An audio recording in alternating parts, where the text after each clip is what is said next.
Your Excellency, Mr. President, dear participants of conference, on behalf of all attendees, I am honored to thank President Ilham Aliyev for his participation today at our conference and for willingness to share his vision for the future of the region. President Aliyev is the founder of our university and has always been a strong supporter of educational reform in the country.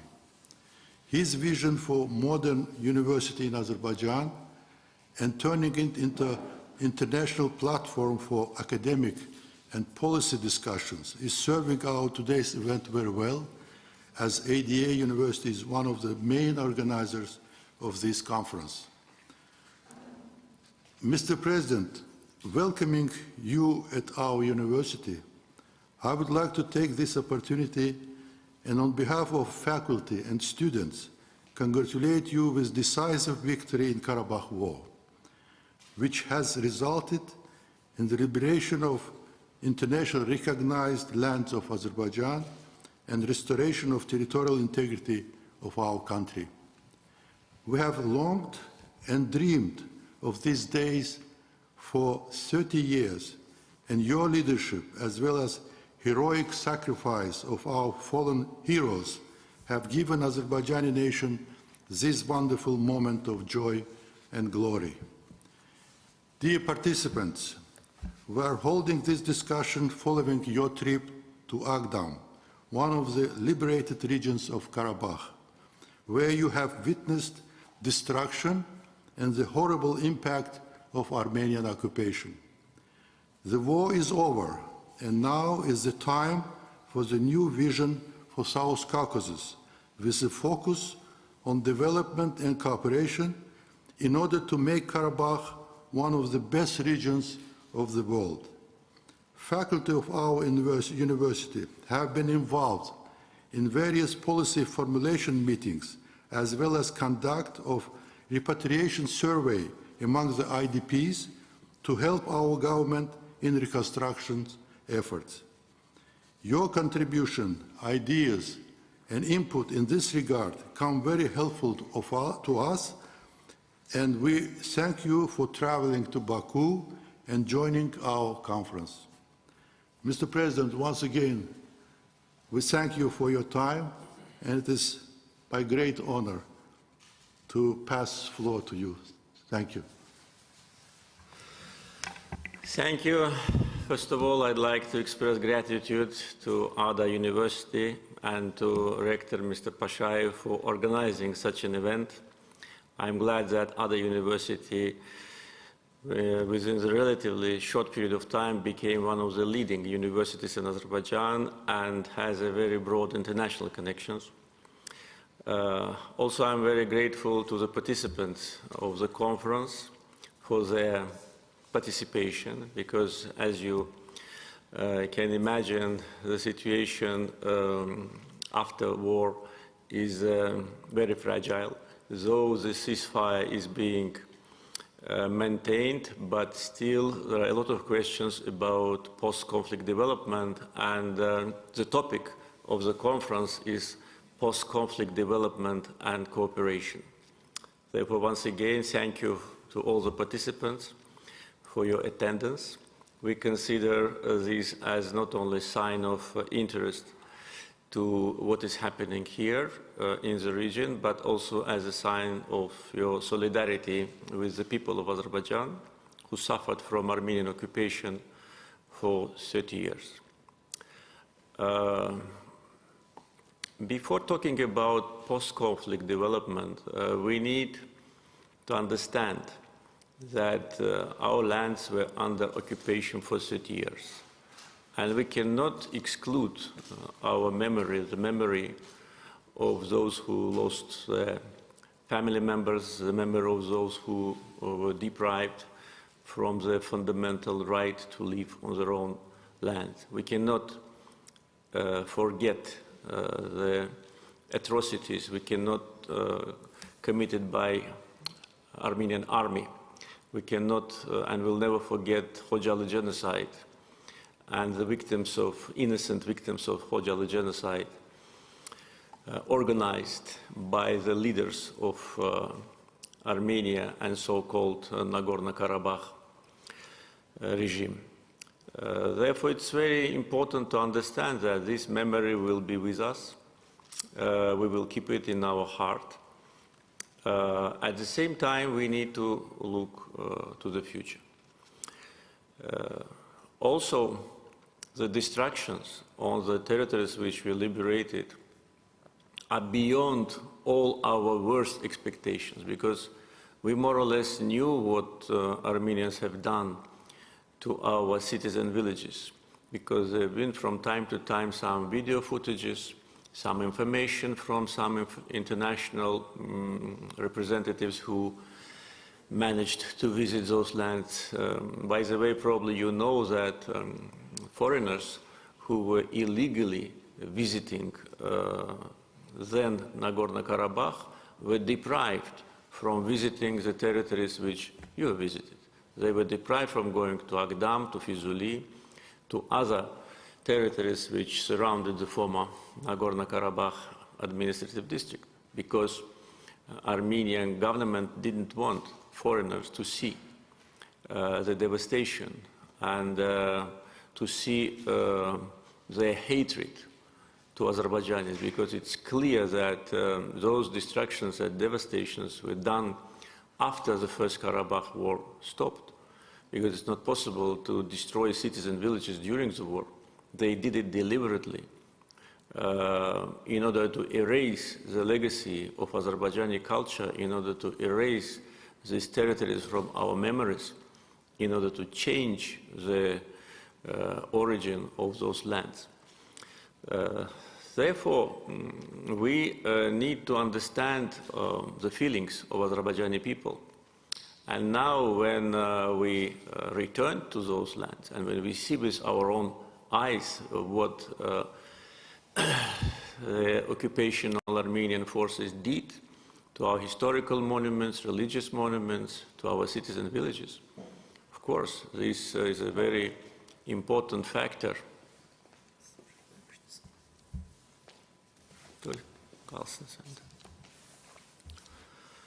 This is an important factor in order to understand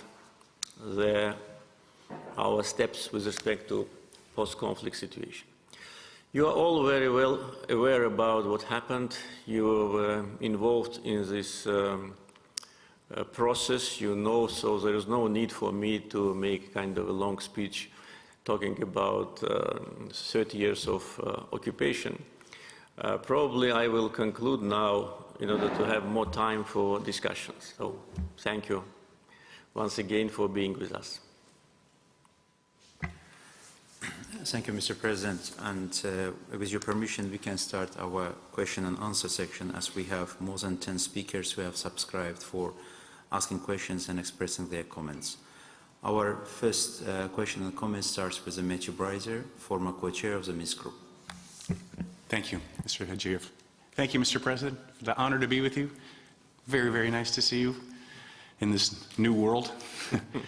I want to pick up on where you just left off about the mindsets, both in Armenia and in Azerbaijan, and the fact that this decisive victory that Azerbaijan won through a combination of innovative technologies and tactics, but also incredible bravery, I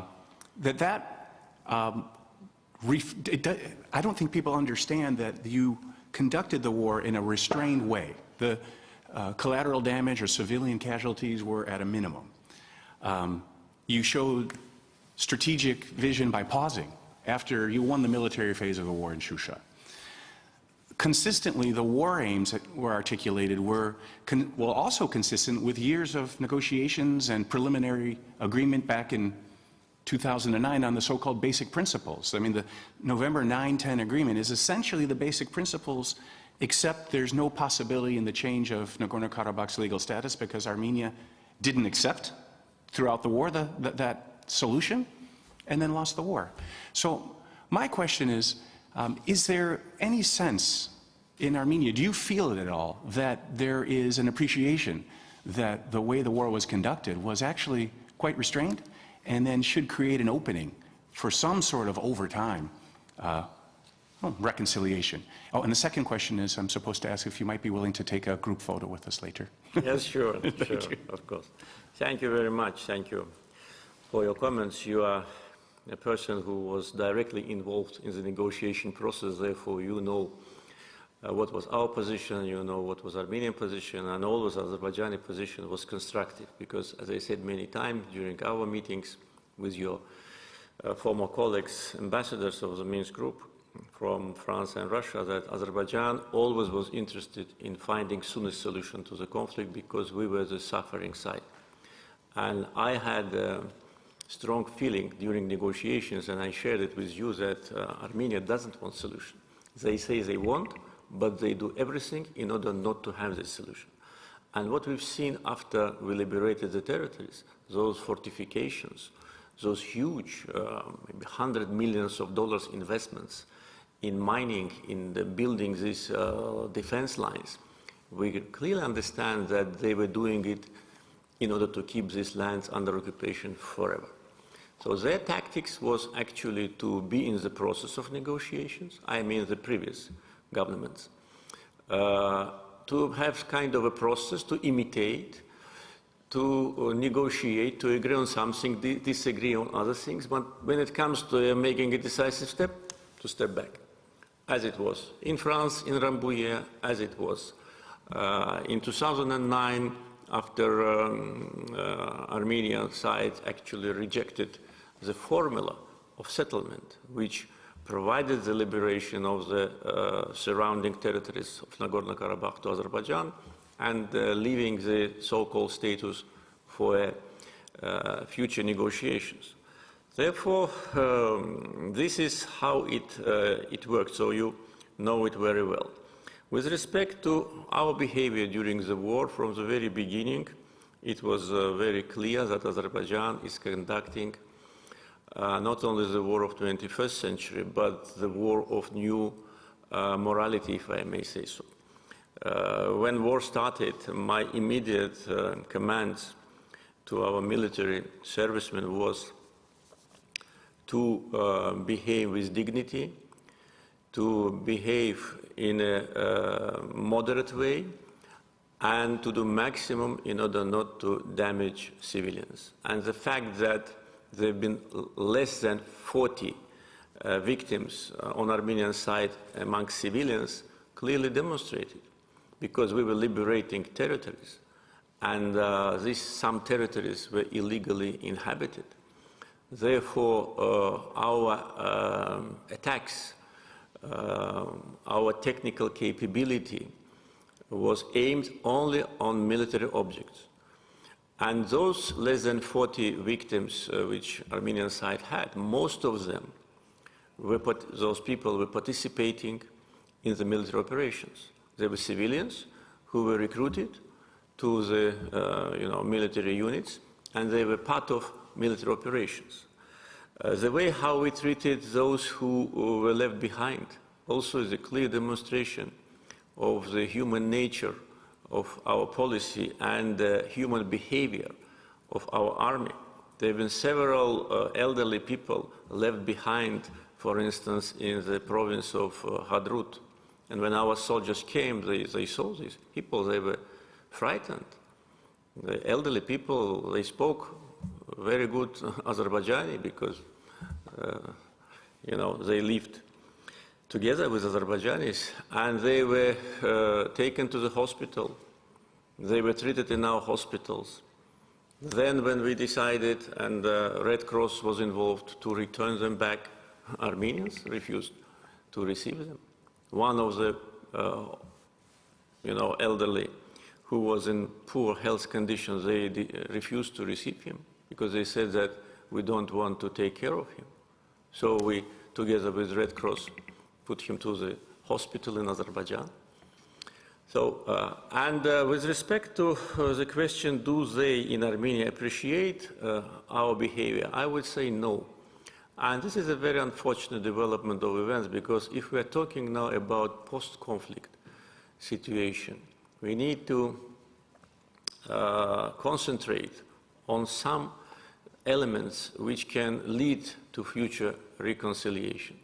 But there has been such a long period of deliberate policy of demonization of Azerbaijan, inventing stories, presenting Azerbaijanis as enemies, as those who, occupied Armenia or occupied Karabakh. So probably it takes time for the society to understand. And not only during the war, but even after war, what we have done. We returned more than 1,500 dead bodies of Armenian soldiers. We are still participating together with Russian peacekeepers in these searching operations. And I can tell you that in the first Karabakh war, we had almost 4,000 missing Azerbaijani soldiers. None of them was returned. None of them. So this is the difference. We provide easy transportation logistical support to Russian peacekeeping forces through our railroad. They bring their goods by the railroad to Barda. It's much easier and cheaper rather than to fly to Yerevan and then go 5 hours or 6 hours by Lachin corridor. And many other elements I can bring. We allowed Russian Gazprom to transport natural gas to Armenia through Azerbaijani territory because of the repair work on Russian territory. We could have said no, but we said yes. This is another sign, another gesture. We allow Armenians to use 21 kilometers of our road in Zangilan and Kubadli district, which is a road situated on Azerbaijani territory, but was used by Armenians, and we do not block it. Did they allow us to move 1 meter to the territories which were occupied during the war? No. So these are all unilateral steps, and it's not only a gesture, it's a deliberate policy of turning the page of the war. And I said, despite of what I said in the introductory comments, that we will never forget. At the same time, we need to look to the future. And I think here we expect more activity from human society, civil society, of Armenia, because neither government nor opposition today will not even afford them to say any, even not a positive, a neutral word about Azerbaijan, because it's a concept of Azerbaijanophobia. It's decades of cultivation of hatred against Azerbaijanis now actually deprive them from their right. But I think they should find courage, and they should start telling truth to Armenian people, because the war is already in the history, the conflict is resolved, and we need to look to the future. Thank you. In our list, our second question for Mr. Lawrence Boyers, Reconciliation Resources, and Lawrence Boyers joins us online version. Mr. Boyers, the floor is yours.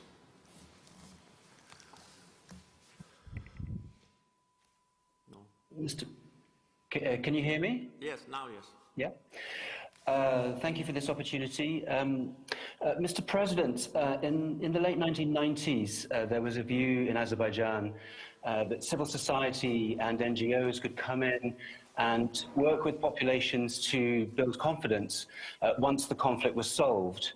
And I wanted to pick up on where you left off there by asking you, what is your thinking now, given that you have said that the conflict is resolved? What should be the roles of civil society and peace building in this new vision for the region? Thank you. I think that they can play a crucial role, especially with respect to what I said about my expectations from political segment of Armenian society. Therefore, it's a big room for civil society to make steps with respect to reconciliation. But I can tell you, probably you know, that even those very few representatives of Armenian civil society who speak for peace with Azerbaijan are becoming a subject of attacks and public attacks and sometimes physical attacks. They are announced as traitors. Armenian politicians call them Turks. In their political slang, probably it is a very insulting word. And they're being, frightened by politicians. We made steps of building bridges between our civil society members even during the conflict. There have been two delegations visiting Armenia, Karabakh, and coming to Baku. But after the second trip of representatives of civil society, journalists, and some members of parliament, Armenian side stopped it. And when I asked then former Armenian President Sarkisyan why they stopped it, there was no answer. Then we found out that they were afraid that there could be some rapprochement, there could be some, elements of cooperation. They were always blocking that. But now I don't think that they're in this position. But we need to be able to deliver our messages to Armenian society. Our resources are very limited. The public space in Armenia is strongly controlled by the government. And as I said, any positive sign or word about Azerbaijan is considered to be a treason. Therefore, I think that international organizations, especially those who have experience in dealing with these kind of issues of post-conflict reconciliation or normalization, confidence-building measures, I think we should count a lot on the support from international NGOs, and Azerbaijan is ready to work with them on this issue. Next one in our list, Mr. Carlo Frappi, University of Venice, Italy. Thanks, Mr. President. It's an honor being here. My question revolves around the need for reconstruction again, and how Azerbaijani partners may be helpful in that, and particularly on Italian-Azerbaijani relations. 2020 was a watershed in our relations. This is not only because of the inauguration of the Southern Gas Corridor, finally, but I would say it's the result of a wider engagement, especially as a result of the state visit last February in Italy, which can be seen as a watershed.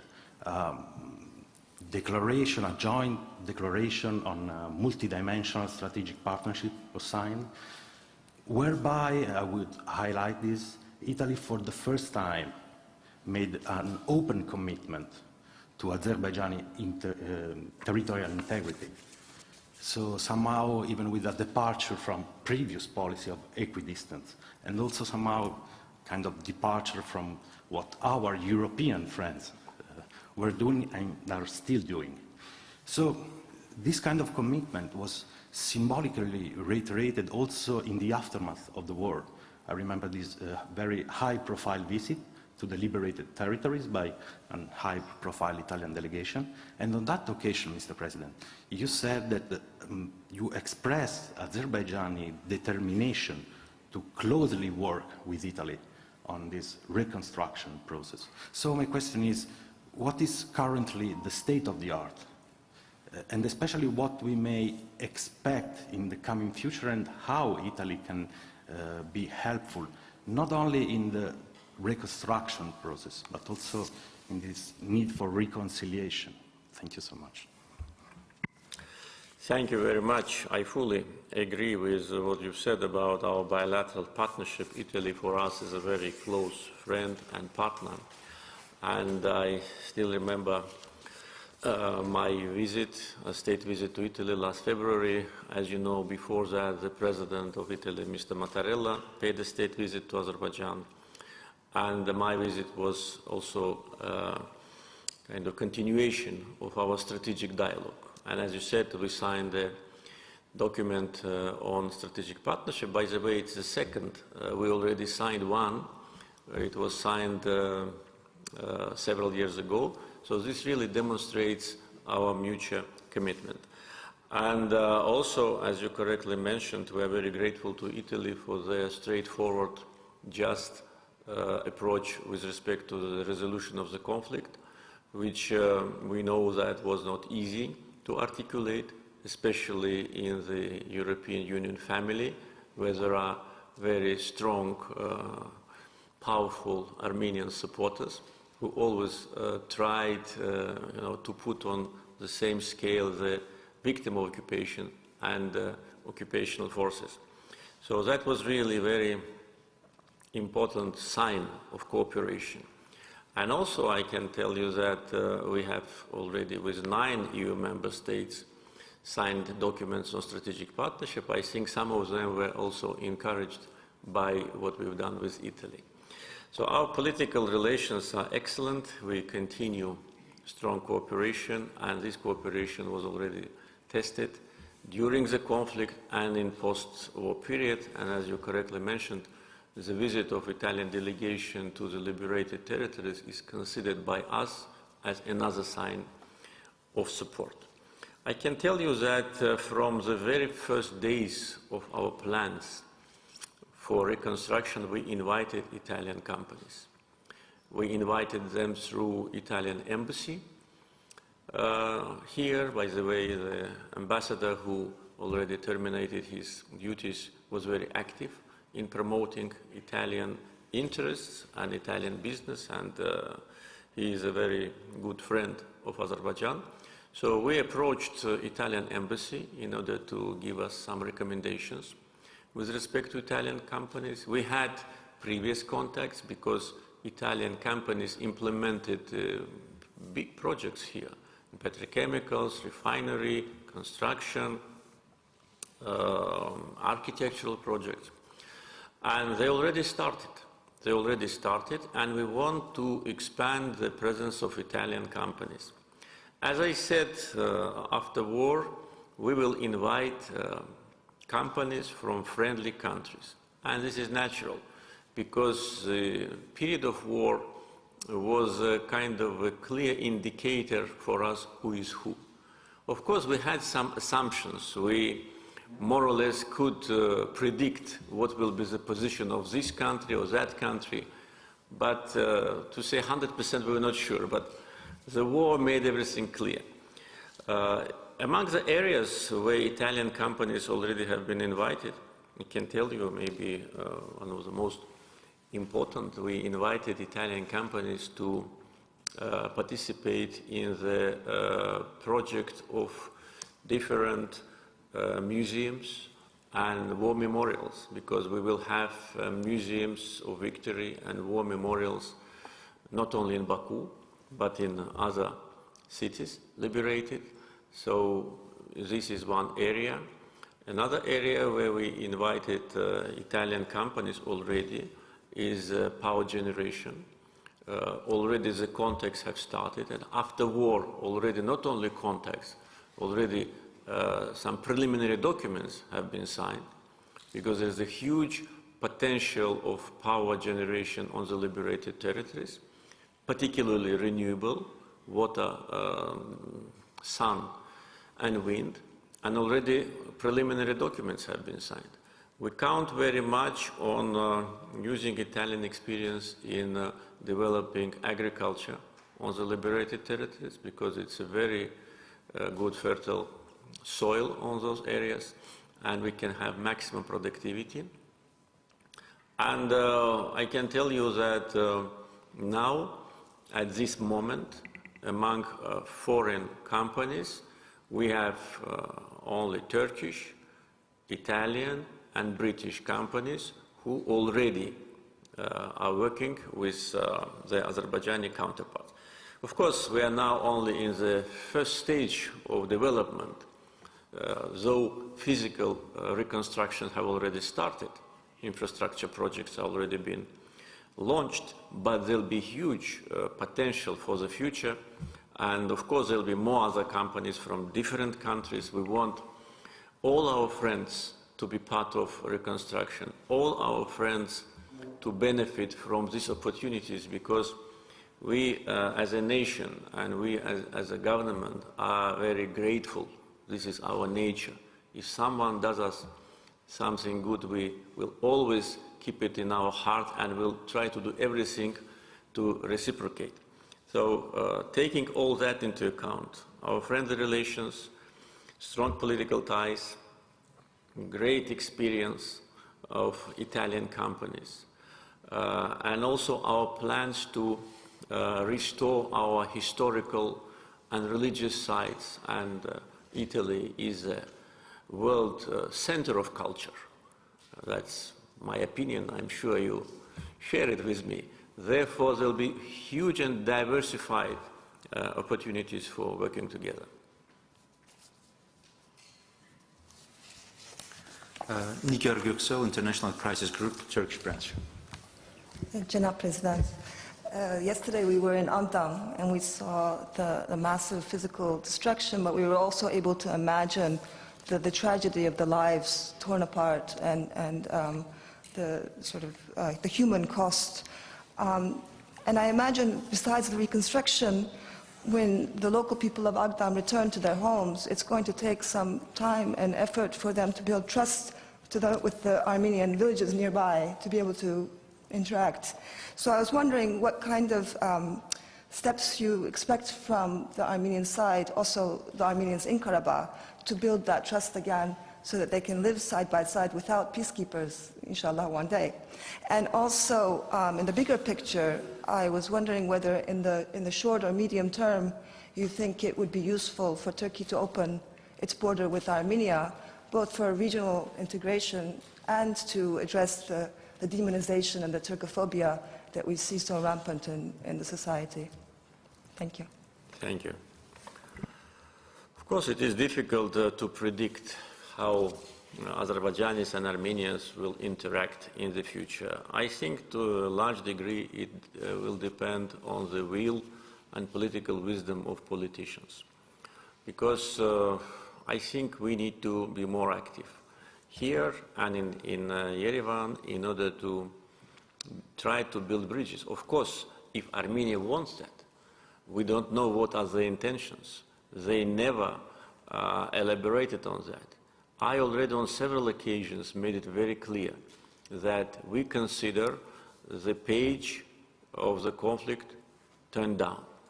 We even can talk, and I already said it a couple of times, about possible peace agreement with Armenia. And this is our plans. But we do not have any messages of this kind from Armenian side. Armenian Prime Minister is silent. Armenian Foreign Minister is very aggressive. And Armenia is not in this situation now to afford themselves to be aggressive against Azerbaijan. They should remember that what happened during the war.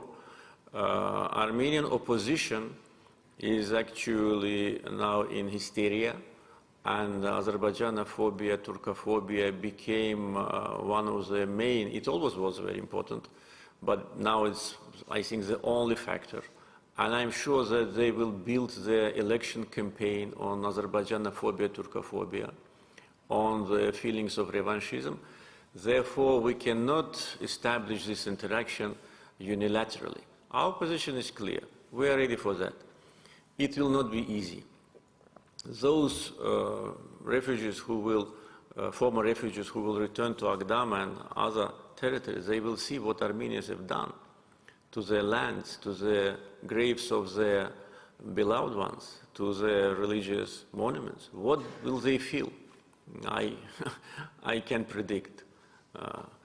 I felt the same, you know. And when I was approaching the line of contact during the war and was only able to see Agdam through, you know, lenses through binocle. And when I went there to all occupied territories, yes, I'm president, I must be, you know, in line with my duties, but we are all people. We have feelings. We can hide them, we can, you know, control them, but sometimes it's very difficult. So I cannot predict what will be in the contrary, I can predict what will be the feelings of former Azerbaijani refugees, but as a president, as a person who looks to the future, we will do everything if Armenia has positive signals to us to try to build these connections. And what already have been done from our side, unilaterally, I already mentioned, is a clear demonstration of that. And believe me, we could have not allowed any of these things happen, and nobody could have forced us. We did it deliberately. So this is as far as the first question is concerned. With respect to the second question, we see some signs and some very low voices in Armenian establishment about reconsidering their policy towards Turkey. Even during the conflict, on several occasions, I was talking about that, saying that this is absolutely unacceptable and strange that such a small and impoverished and weak country as Armenia has territorial claims such a great and powerful country as Turkey. They, were so much under their ideological dogmas, and this Turkophobia became a national policy that they even lost the feeling of reality. And as far as I know, the Turkish government is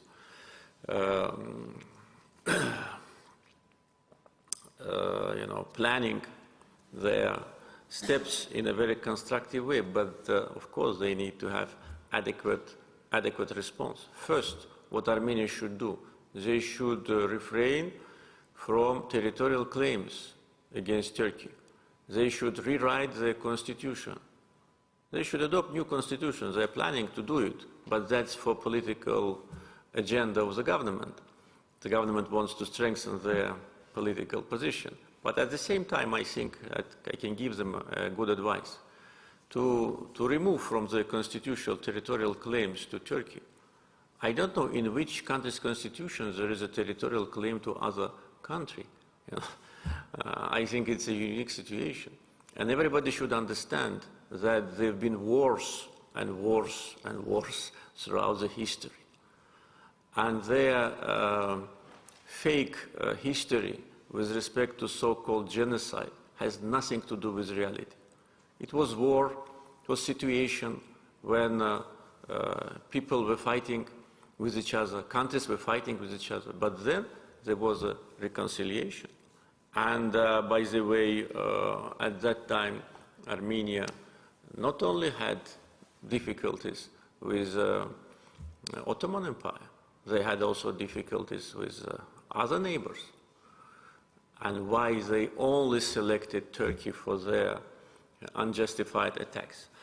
So Turkish government on several occasions publicly offered, some creation of some joint groups of historians to look impartially, objectively to these issues. But they reject, because why? Because they need this fake history in order to get political dividends. They were exploiting this fake story in order to get protection, in order now to get some assistance from some countries. So that's my position. At the same time, what I can add, of course I cannot speak on behalf of Turkey, but what I can say, it's not a secret, that as you know, today we are discussing the unblocking of communications, and particularly Zangezur corridor. And Zangezur corridor cannot be unblocked without Turkish agreement and their participation. Though Turkey is not present in a trilateral working group on the level of deputy prime ministers of Azerbaijan, Armenia, and Russia, but Turkey is informed by us about what we discuss. And if Armenia wants to put an end to difficulties with communications, if they want to have any opportunity to become a transit country, it's only Turkey which can provide them with that. And as far as I know, Turkish government is ready. So again, the ball is on Armenian side. They need good doctors. You know, I said many times, they are poisoned with poison. This poison mainly comes from the diaspora, which sits in a very quiet and nice places in southern France, in California, in Krasnodarsky Krai, in some other capitals, and enjoys their life. And they want those Armenians in Nagorno-Karabakh, in former Nagorno-Karabakh, and in Armenia to be their hostages and be their tools for them, you know, to pursue some ambitious and chauvinistic ideas. Armenian society needs to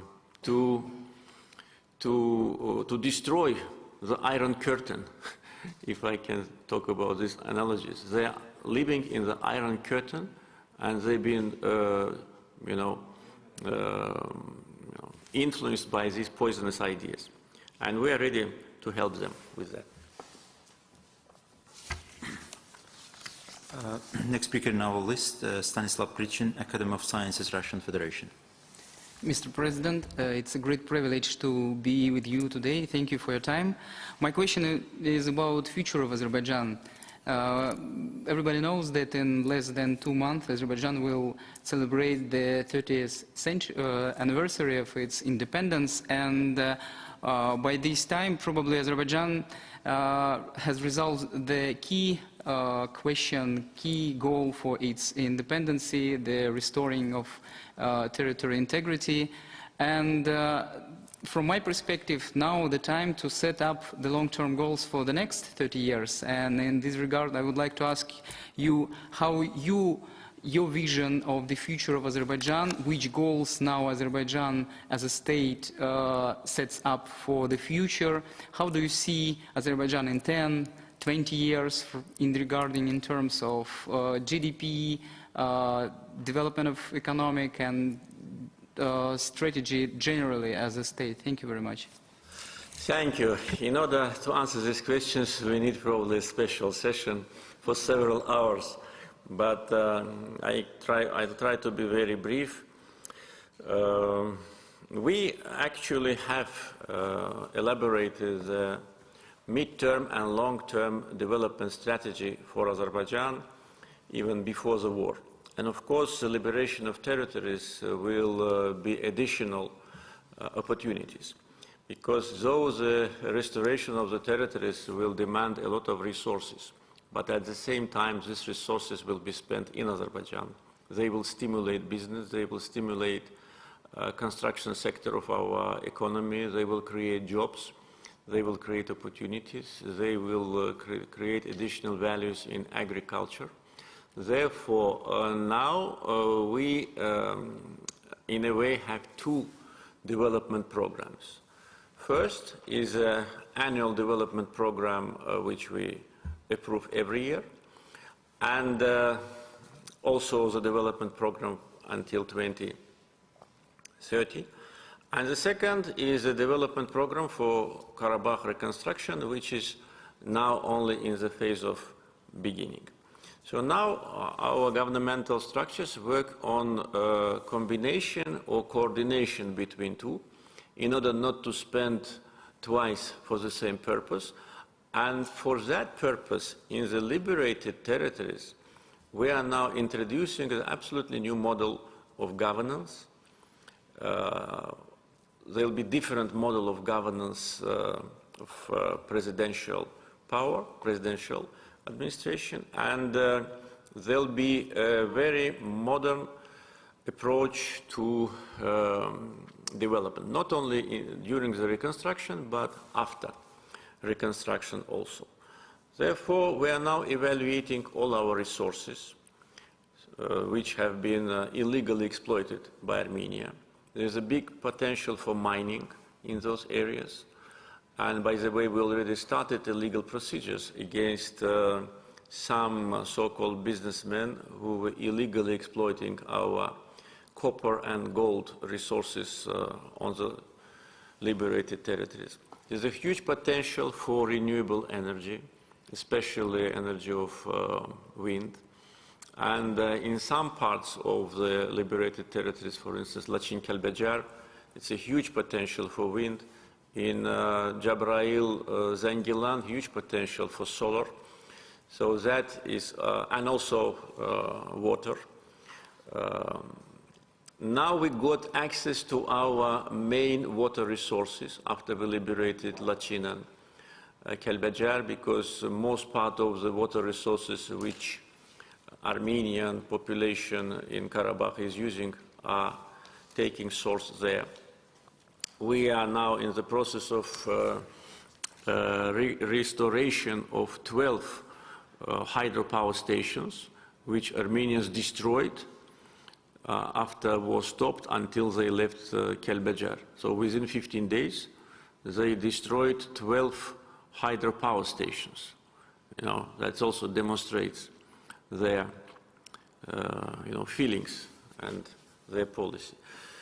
Of course, we want to create very special living standards on those territories, because people who will go back there they suffered for 30 years. They need to have decent life. Therefore, the first pilot project of a smart village already started. City planning already started. So Karabakh will generate a lot of GDP in non-energy sector of our economy. Also transportation, free airports already are in the process. In one airport already works have started. Railroad connections. So Zengilan can become an important transportation and logistical hub, taking into account its location and close proximity to the neighbors. With respect to the rest part of Azerbaijan, our main strategy is to develop non-energy sector of economy. Reforms which we implement bring good results. Mainly we see these results in good governance. We have collected more tax and custom duties these 3 months than we planned. The surplus is around 400, 500 million manat. So our budget is based on $40 per barrel, and even if it's $30 per barrel, people of Azerbaijan will not feel it. So industrialization, attracting more investments to non-energy sector, business opportunities. You have probably heard that the leading rating agencies improved our ratings. On the World Bank Doing Business report, we are number 28. So business climate is improving. And we have very educated people and young generation, which now is generating ideas, and it's hope for the future. And as I said, during the war, the biggest burden of war was on the shoulders of those who were children when I came to power. So we managed to help young generation to develop. And taking into account energy resources and completion of all major oil and gas pipelines, that will feed our economy with additional sources of supply. We do not depend on foreign aid.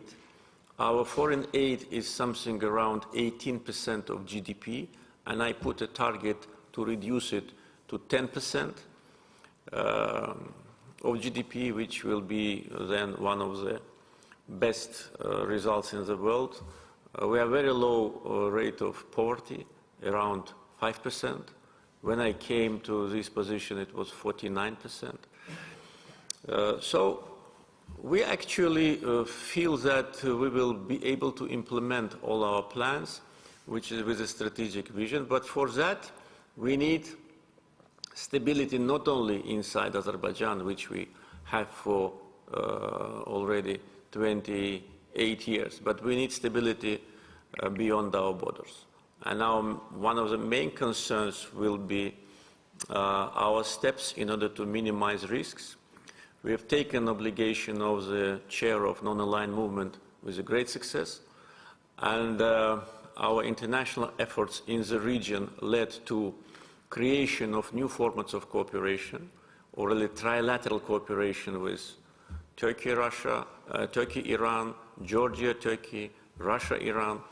So this is also contribution to stability and predictability. And of course, there should be zero risk of revenge attempts from Armenian side. If they do it, as I said, we want peace, but we will destroy them completely. Destroy them completely and let them not forget what I say now. Sven Carnell, Institute for Security and Development, Sweden, and Sven Carnell joins us online. Sven, the floor is yours. Thank you very much. Hörmetli Cenab President, first of all, allow me to congratulate you and the people of Azerbaijan on the restoration of Azerbaijan's territorial integrity. It is clear that this historic achievement has changed the politics of the Caucasus region and far beyond. Most importantly, I think it has showed to the world the capabilities of Azerbaijan and the resolve of the Azerbaijan statehood.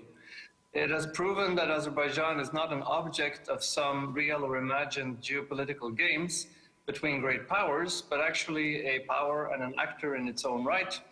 And I would add, this is a trend we're seeing across the region, with increasingly several states developing into real actors, such as Uzbekistan and Kazakhstan, alongside with Azerbaijan. As this is becoming clear, Mr. President, my question is, how will this impact Azerbaijan's foreign policy, its relations with surrounding countries, including regional powers, but also the countries to the east of Central Asia with whom you share many interests? Thank you. Thank you very much. Thank you for your comments and for your congratulations with respect to restoration of territorial integrity. And you're absolutely right. We demonstrated our capacity, which I'm absolutely sure was not known to many members of the international community. Actually, all these years, we were doing our homework in a quiet atmosphere. It was not that we were hiding something. No, everything what we've done was done openly. But we were not trying to advocate for us. We were not trying to make presentations, to make some PR actions. We were doing what was right for the country, for the people, addressing a lot of social issues, resettling refugees, providing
restore by force our territorial integrity if Armenia doesn't do it peacefully.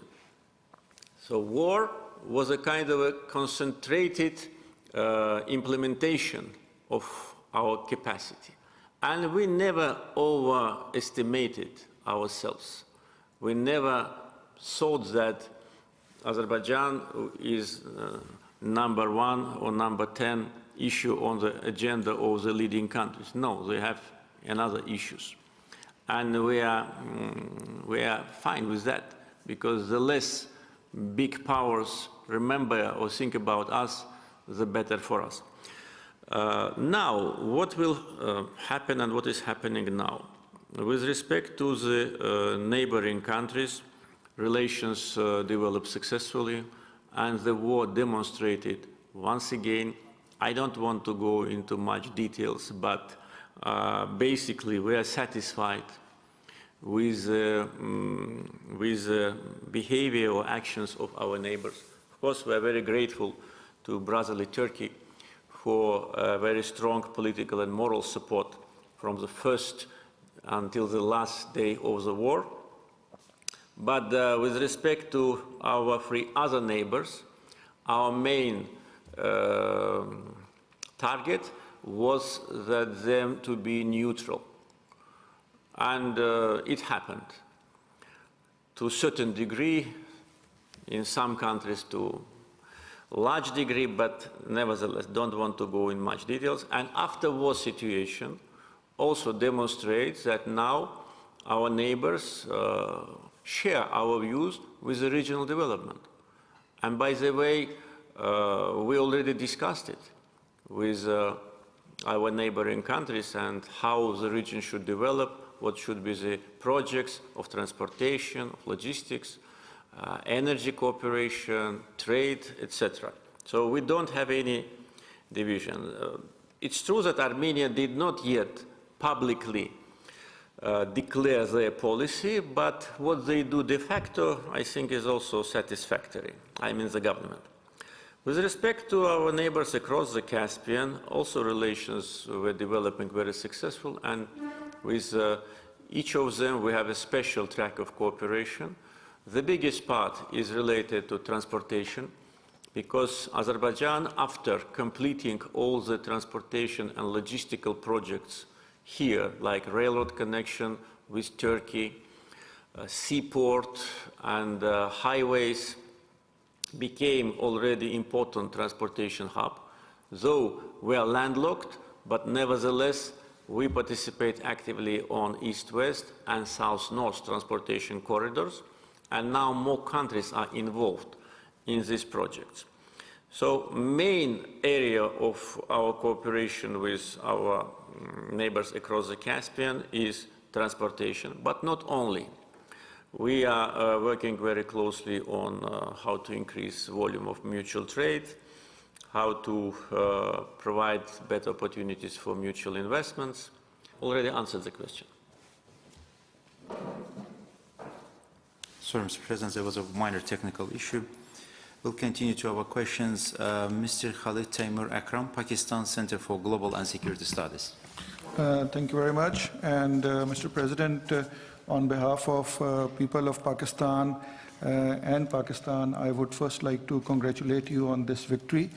And people of Pakistan are very proud of you. And you have become a celebrity in Pakistan, because every day you are in newspapers in Pakistan, and now even in the international relations departments of various universities, big universities in Pakistan, they are studying the Karabakh war and the success of Azerbaijan. So in Pakistan, we are very proud of you and the Azerbaijani nation.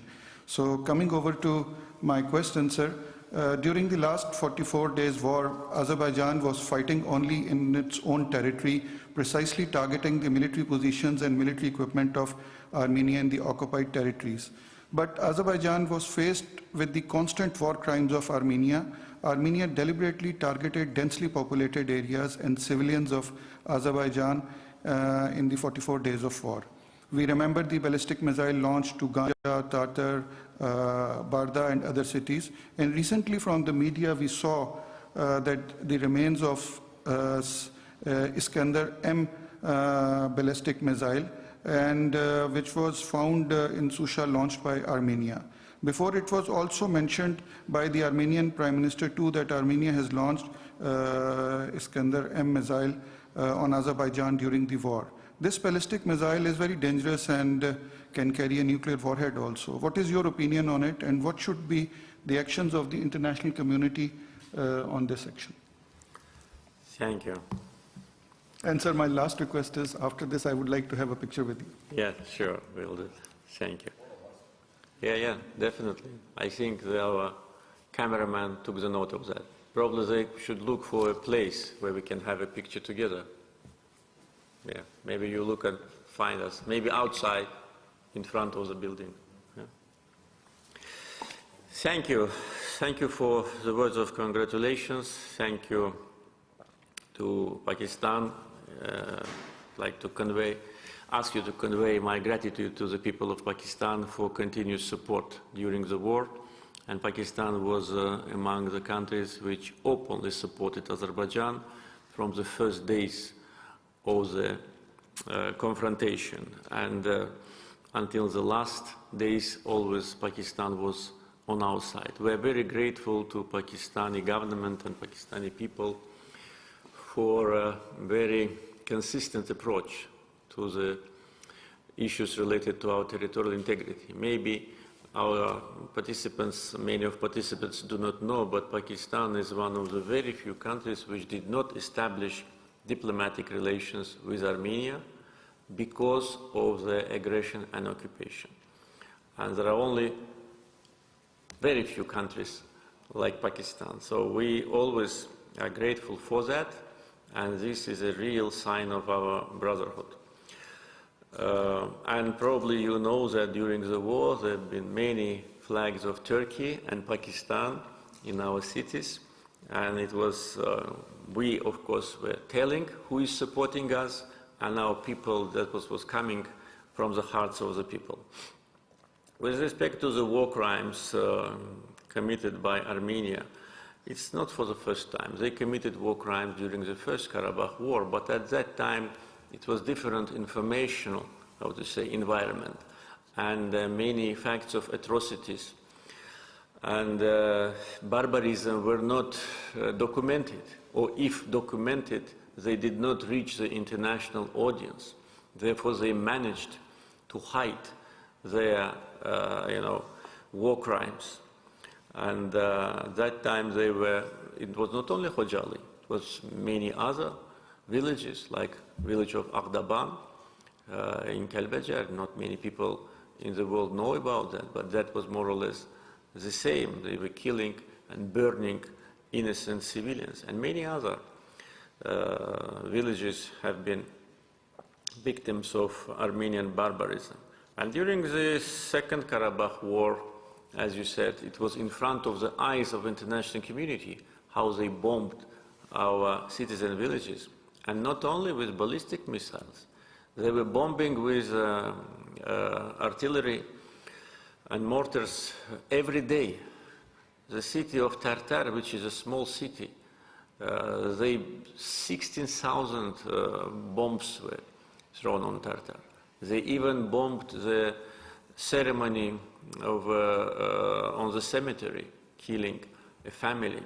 They were bombing Barda, they were bombing Naftalan when they killed a family of 5.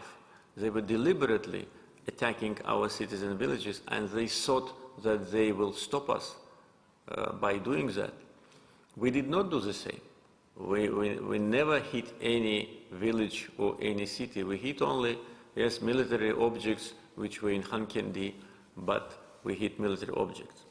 And using ballistic missiles on the sleeping city of Ganja was a clear indication of their barbarism, because that ballistic missile, it had a target. It was not by chance that it hit a residential compound. It was a targeted attack at night when people were sleeping, and not once, several times. And also what they've done after that, they said it was not them. Officially, Armenian officials said it was not Armenians who did it. But then who did it? Who? Ourselves?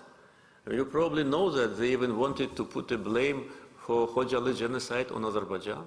They were inventing these stories and trying to persuade the international community that Azerbaijanis themselves killed innocent victims in Khojaly. And they did the same with respect to .U and Elbrus missiles. They even hit Khizi, which is situated 100 kilometers from Baku. They wanted to reach Baku. They were attacking Gabala. Gabala is far away from the area of conflict. So, Barda, Agdam, Arjabadi, Fizuli, Goramboy, Naftalan, Khizi, Gabala, you know, that's what they were doing. And there were no military installations. And of course, the news about Iskander attack was a surprise for us. When Armenian Prime Minister said that they used Iskander but it exploded only 10%, everybody was laughing. Probably he could not properly deliver the message which he wanted to say. And when I was asked in the end of February, I said, I didn't say they didn't do it. I said we did not detect it. It's different things. And at that time, we did not detect it. But after he said that, after former President Sarkisyan said that they launched Iskander, but he was regretting that they did not launch Iskander on our pipelines. You know, this war criminal, Sarkisyan, whose hands are in blood of innocent victims of Khojaly, was accusing Pashinyan that they did not hit the pipelines. Then former Chief of Staff of Armenian Army, Mavsisyan, or I don't remember his name, he said they used. And then we had a video footage, how they launch Iskander missiles. And I gave instructions to search, and we found it. And why we didn't find it before, I don't know, because, you know, it was snow in Shusha. After war, it started snowing. And even when I was there in January, in February, it was snow. So after snow melted, it was found. So what happened after it was found is very strange. There has been a comment of the Armenian Army Chief of Staff. He said that he cannot comment on that. How should we understand it? Yes or no? Probably yes. Because if it was no, he would have said, no, we didn't. If he said, I cannot comment, it means yes, they did it. There was a comment of the former defense minister of Armenia, who said that he cannot tell it because it's a war secret. You see the level of these people. You know, these people were people who were making decisions about, you know, military actions. And saying that it was secret means that, yes, they did it. But unfortunately, we did not get any answer from Russia. Because, as you know, Russian official representative of Minister of Defense, when Pashinyan said that they used it, said no. Well, Pashinyan is the Prime Minister of Armenia. He says we use it. And Russian official from Ministry of Defense says, no, they didn't use it. So what does that mean? Does that mean that Russian Defense Ministry control Ministry of Defense of Armenia? Is that the meaning of what Mr. Konashenko said? So when he said Armenia did not use it, all Iskander are in the storage. How do they know? Do they control Armenian storage? If they control Armenian storage, then who is in disposition of these missiles? Then there was a statement of press secretary of Mr. Putin, Mr. Peskov. He said that Iskander was not used. Iskender is here, you can go and see. It's about 15 minutes. I saw it myself yesterday at the Military Trophies Park. It is not only Iskender, it is Iskender M, which Armenia army could have never had. I can tell you more because we've been waiting for a long time. I can tell you more because this is such a sensitive issue that I cannot hide it from Azerbaijani people and from nowhere. I raised this issue during my telephone conversation with Mr. Putin on the 1st of April. This was not part of the official disclosure of telephone conversation because we gave the same disclosure of the conversation as they did. You can compare it. But I asked this question and said that we need to know the answer. The people of Azerbaijan, they need to know the answer, what happened. And it's already almost 2 weeks. On April 4th, our defense ministry wrote official letter to Russian Defense Ministry with this respect, providing them with photo, video, and other materials, asking for response. What are these rockets, missiles, and what happened? And it's already 9 days have passed. There is no answer. A group of Azerbaijani journalists wrote an open letter to Russian embassy in Baku.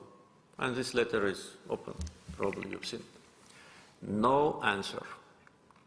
Iskender is here, Iskender M, which was not supposed to be exported to anywhere.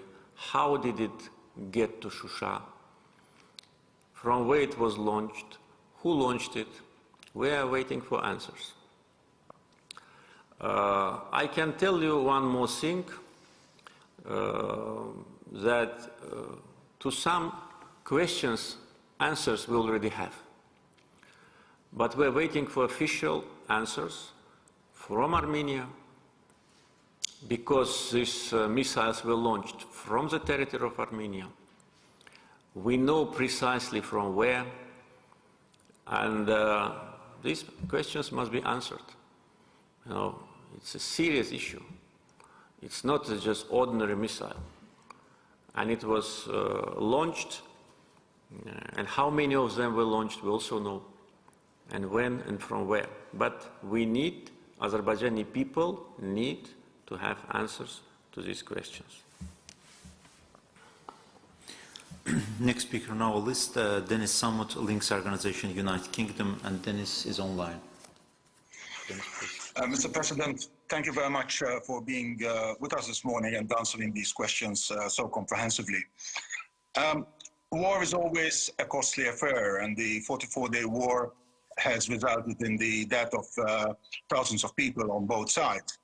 Yet we also know that as a result of this war, hundreds of thousands of refugees and IDPs now have the prospect of going back home. And that is certainly something that I think we can all celebrate. The war and the results of the war have opened a number of prospects for regional cooperation. Yet, as I think you hinted already in your presentation, there are still some unresolved issues. I want to ask two questions. The first is, you have said many times that the Karabakh conflict is over now. Does that mean that Azerbaijan is renouncing to the use of force to regain what is left of Nagorno-Karabakh under Armenian control? And the second question is related to the 10th November trilateral declaration. So this declaration, we all agree, is of great importance and has the potential of changing the dynamic in the South Caucasus. Yet it remains a trilateral declaration. Does Azerbaijan consider the idea that this trilateral declaration be embedded in a United Nations Security Council resolution, that would somehow give it global and international legitimacy and make sure that all the parties abide by this provision? Thank you very much.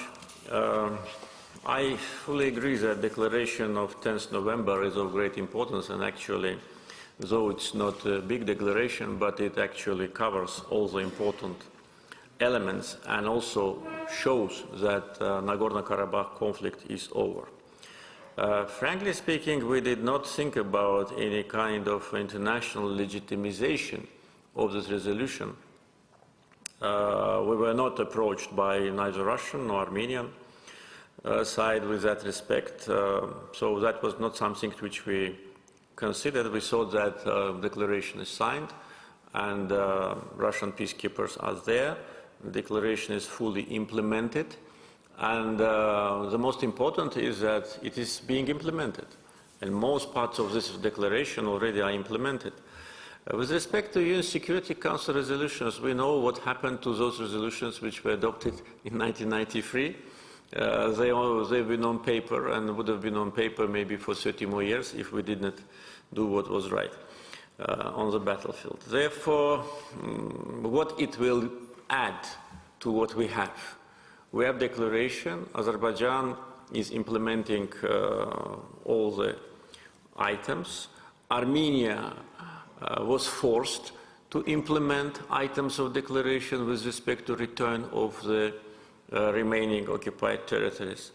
And Russia is providing the peacekeeping, peacekeeping services.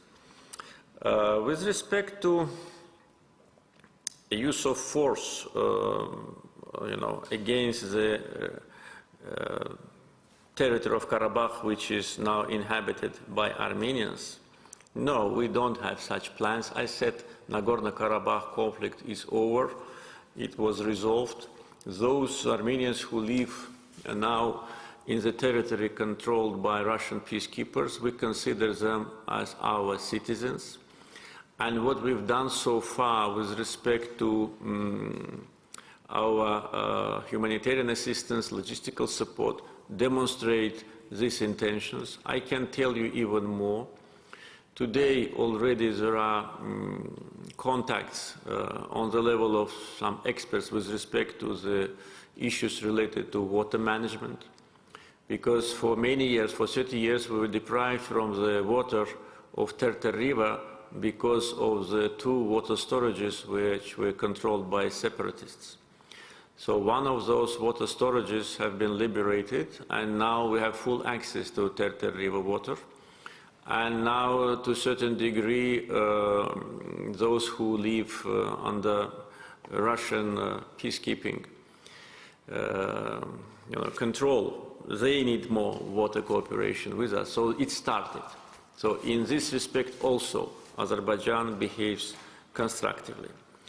But, as I said, if Armenia would plan any kind of hostile operations against Azerbaijan, if we see, and we can see now, everything what we need in Armenia and everywhere, if we see that there is a 1% of the risk to Azerbaijani people or to our territorial integrity, we will use all our means in order to protect ourselves. But we will never, in the future, initiate any kind of hostile operations if we are not provoked. Now, the George Chimradze, Georgian public broadcaster.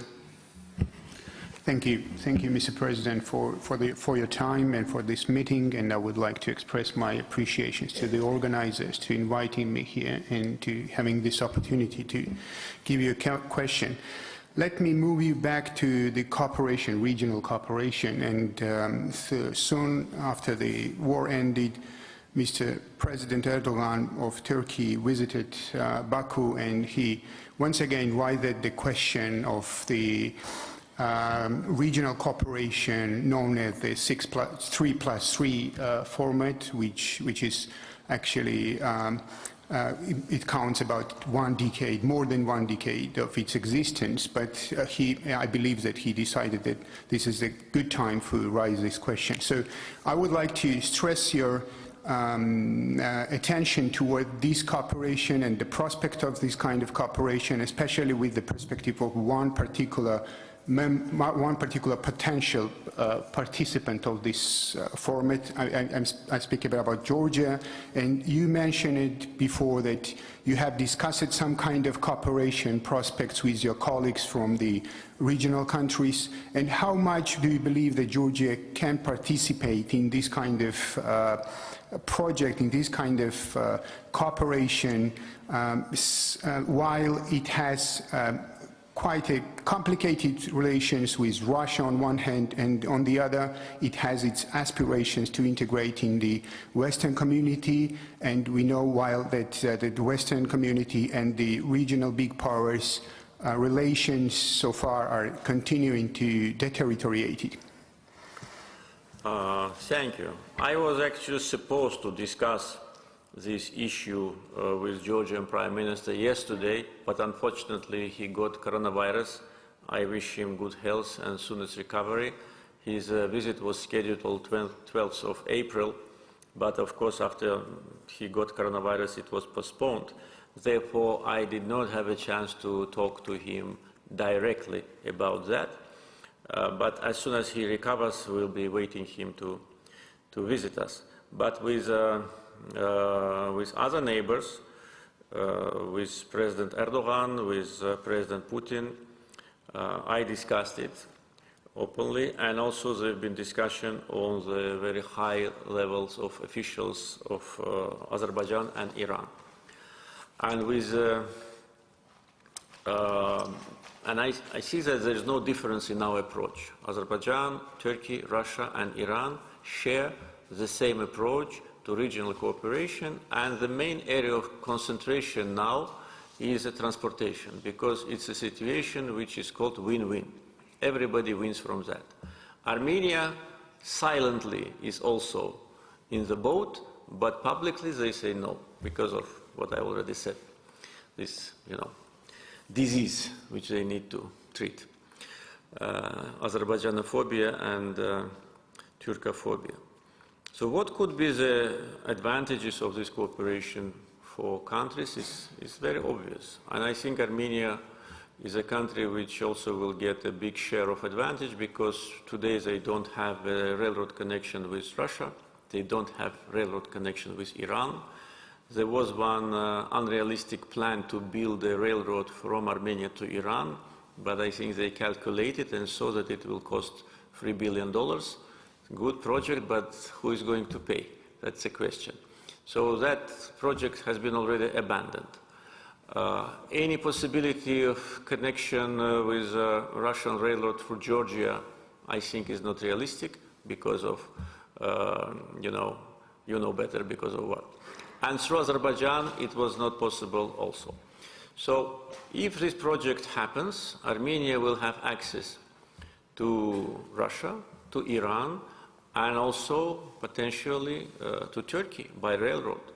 And that will, of course, create additional opportunities for development of the country. Azerbaijan will connect its railroad with Nakhchivan through the Zengezur corridor and with Turkey, though with Turkey we have already connections through Georgia, Baku-Tbilisi-Kars.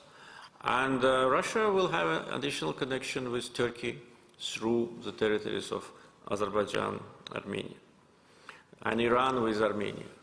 And also that could be part of the south-north transportation corridor from Iran to Russia, because you probably know that the last segment of the railroad on Iranian territory, Astara-Rasht, is not built. There are works going on there. But we are planning to build a railroad connection to our border with Armenia within the next maximum 2.5 years. This is for sure will be built, because already we allocated the budget and the work have started. As soon as it is done, and 40 kilometers of Zengezur also, but that should be done by Russian railroad, because Armenian railroad belongs to RZD, Russian railroad company, and we already got information that they're planning to do it. So it's South-North corridor through Armenia also, through Nakhchivan, Armenia, Zangilan, etc. Therefore, this is obvious advantages, and we need to work in these directions. With respect to Georgia's reservations, I heard about them. I cannot say anything about that. I need to talk to Prime Minister to listen to his position. But Georgia for us is not only a strategic partner, but a brotherly country, very close country, country which today Georgia and Azerbaijan play extremely important role for European energy security. So I think we can find a proper format of cooperation. Our intentions are that. With respect to tensions between Western countries and some regional countries, this is not something new. It has been always, it has kind of periods of aggravation, recession, but it's something which is permanent here in our region, so we are used to that. I don't think that this kind of misunderstanding or confrontation or whatever will seriously damage our plans.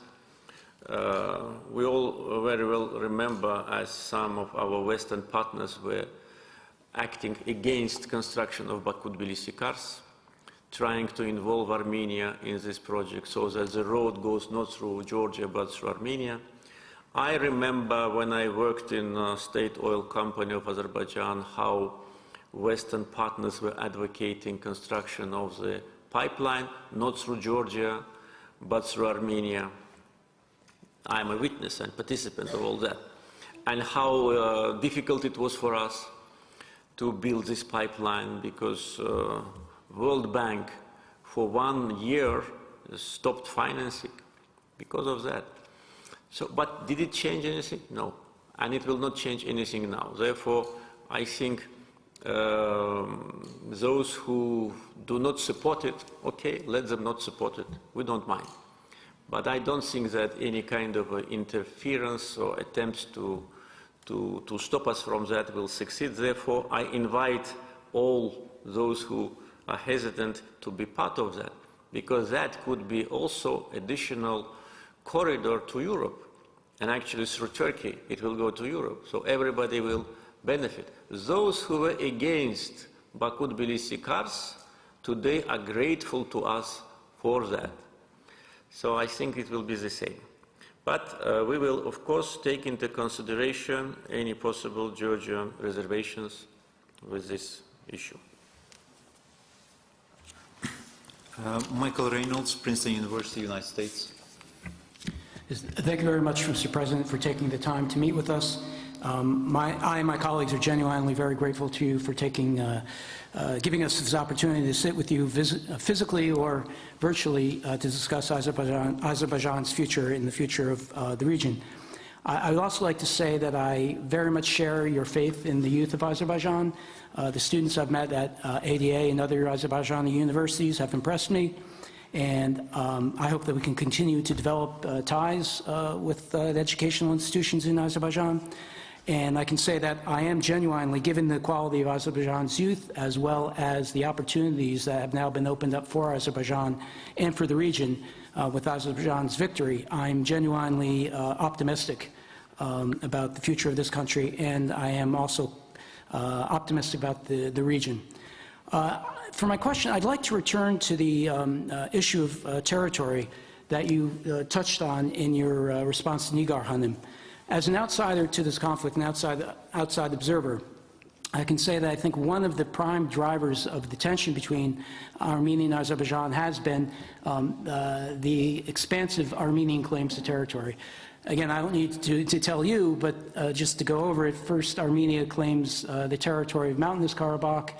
Then they started to claim the territories surrounding provinces. And then, as you mentioned, they also went on to then threaten the possibility of taking more territory from Azerbaijan. And then in August of last year, began revising claims to eastern Turkey. This is, I think, delusional, it's irresponsible, it's extraordinarily provocative, and I honestly don't know how to describe it perhaps but as madness. During the recent war, some Azerbaijanis made reference to Yerevan and other parts of the territory of today's Republic of Armenia as being Azerbaijani lands. And as an historian, I know that there is, in fact, some historical truth to that claim. And I also understand that in the context of a conflict where one side, Armenia, is making these outlandish, delusional claims to vast amounts of territory, there may be utility in reminding them that, look, you're not the only one who can play this game. So I understand when Azerbaijanis have said that sort of thing to Armenians. But when I look at things from the Armenian perspective, knowing their history, and then the current state of the Republic of Armenia, which is very small, as you know, the population is tiny, they can barely populate their own country. This is one of the things about their claims to all these vast territories, when they're barely able to hold on in their own country. And there are Armenians today who wonder if they're, even with the status quo, will they be able to sustain it? So my question is this: will Azerbaijan refrain from making insinuations that the territory of the concurrent Republic of Armenia belongs to Armenians, or will it refrain from making insinuations that this land is historically Azerbaijani and that Azerbaijan might one day wish to take that territory? Thank you. Thank you for your analysis. I fully share your views that it is you found the right word, the madness, to put forward territorial claims to Turkey and to the neighbors. But again, in the 21st century, it's very unusual that one country with a very limited capacity, which can hardly provide normal living standards for its people, has territorial claims to a country which is 10 times bigger and 100 times more powerful. But again, it's, I think, part of the psychology that was based on the feeling that the whole world owes them everything. And this psychology led them to this humiliated situation which they are now situated. And still they think that everybody should help them. Probably you know that the official Armenian government in their behind the doors discussions is accusing European Union for not helping them. They're accusing NATO, being a member of ODKB, kind of a counter-NATO military organization. They're accusing NATO of not helping them. They're accusing Russia of not helping them. They accuse everybody except themselves.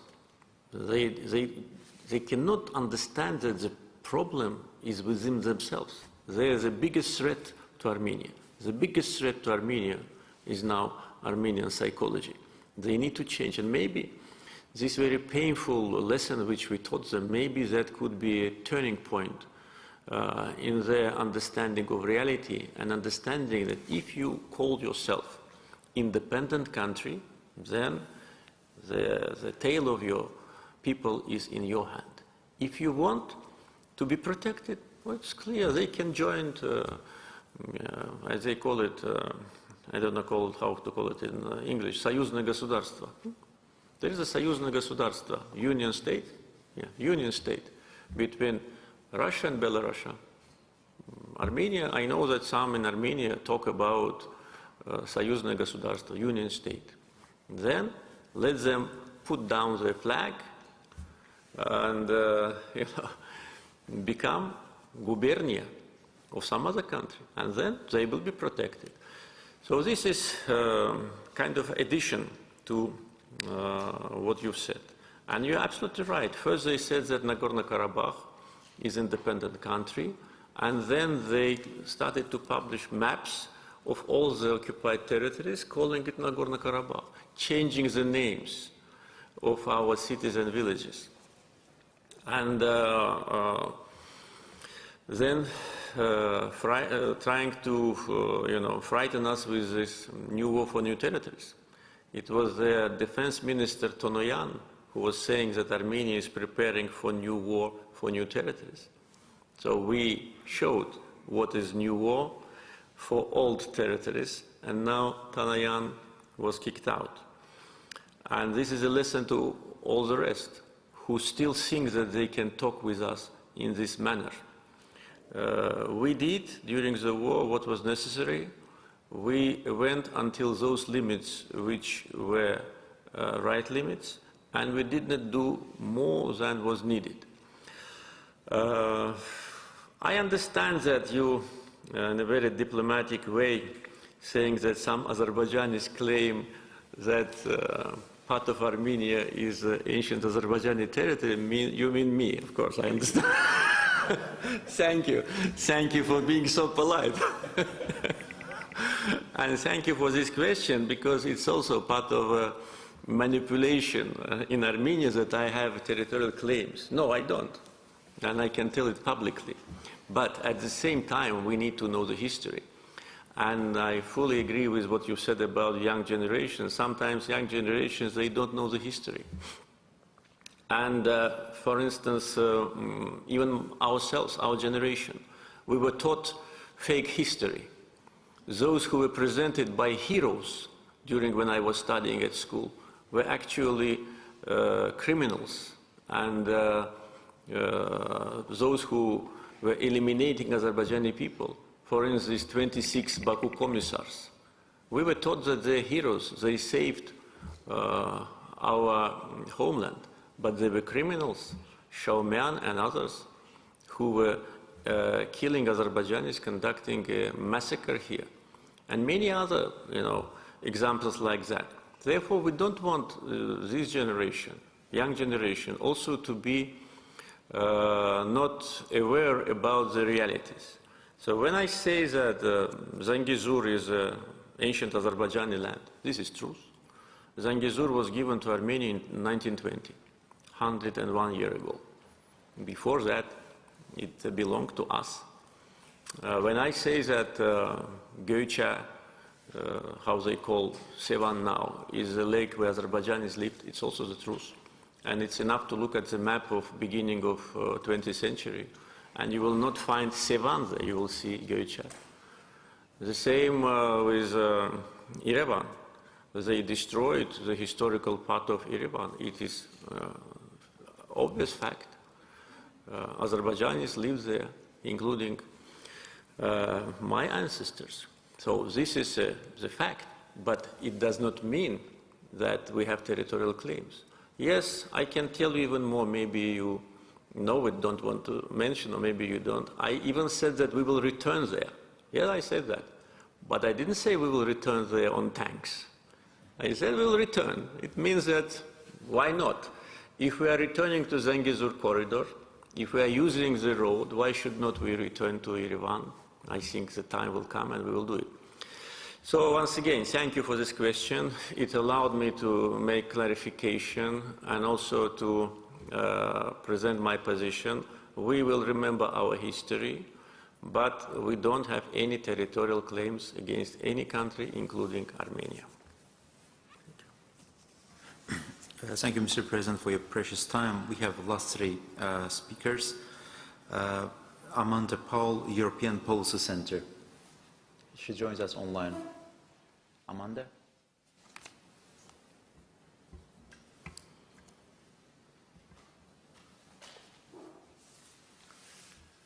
Amanda, we can't hear you. Can you switch your microphone?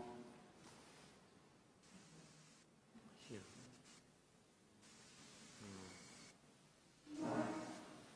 Amanda, we can't hear you. Probably she doesn't hear us. She doesn't hear us. If she look at us, she will see. Microphone. Microphone.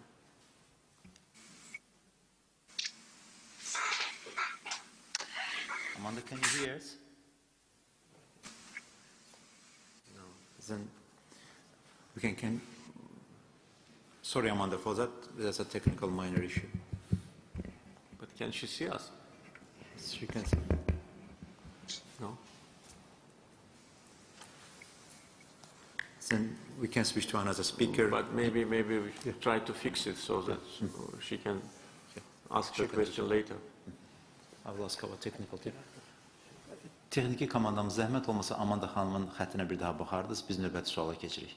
Amanda will return back to you once we finish with the technical details. Julian Chifur, Center for Conflict Resolution, Romania. Thank you very much. Thank you very much, Mr. President. I'm very happy to come again to Baku and to see you.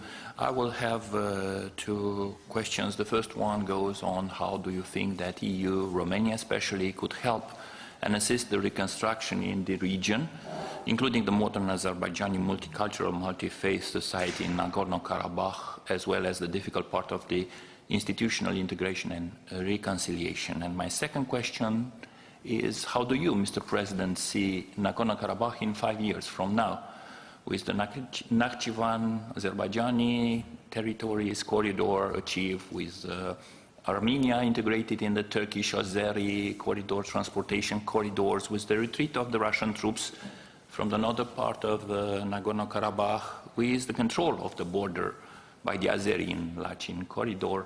So if you can elaborate on that, thank you very much. Thank you. With respect to the first question, how EU can help, frankly speaking, I don't know, because we were not approached yet from EU with respect to providing assistance with the reconstruction. Therefore, what we plan now on the liberated territories is only based on our own budget. We did not get any message yet from any international organization or any country with respect to assistance. So if they help, we'll be grateful. If not, anyway, we have to do what we have to do, and we will restore those territories.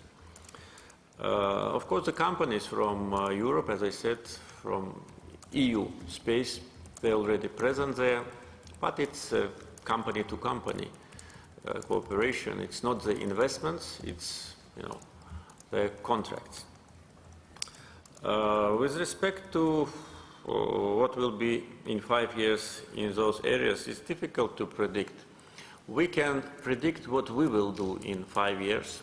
We are now not completely finalized the roadmap, but basically we know what will happen. I think in the coming 3 years we will complete all the major infrastructure projects like railroads, highways, power generation, water supply, and will be in active phase of construction.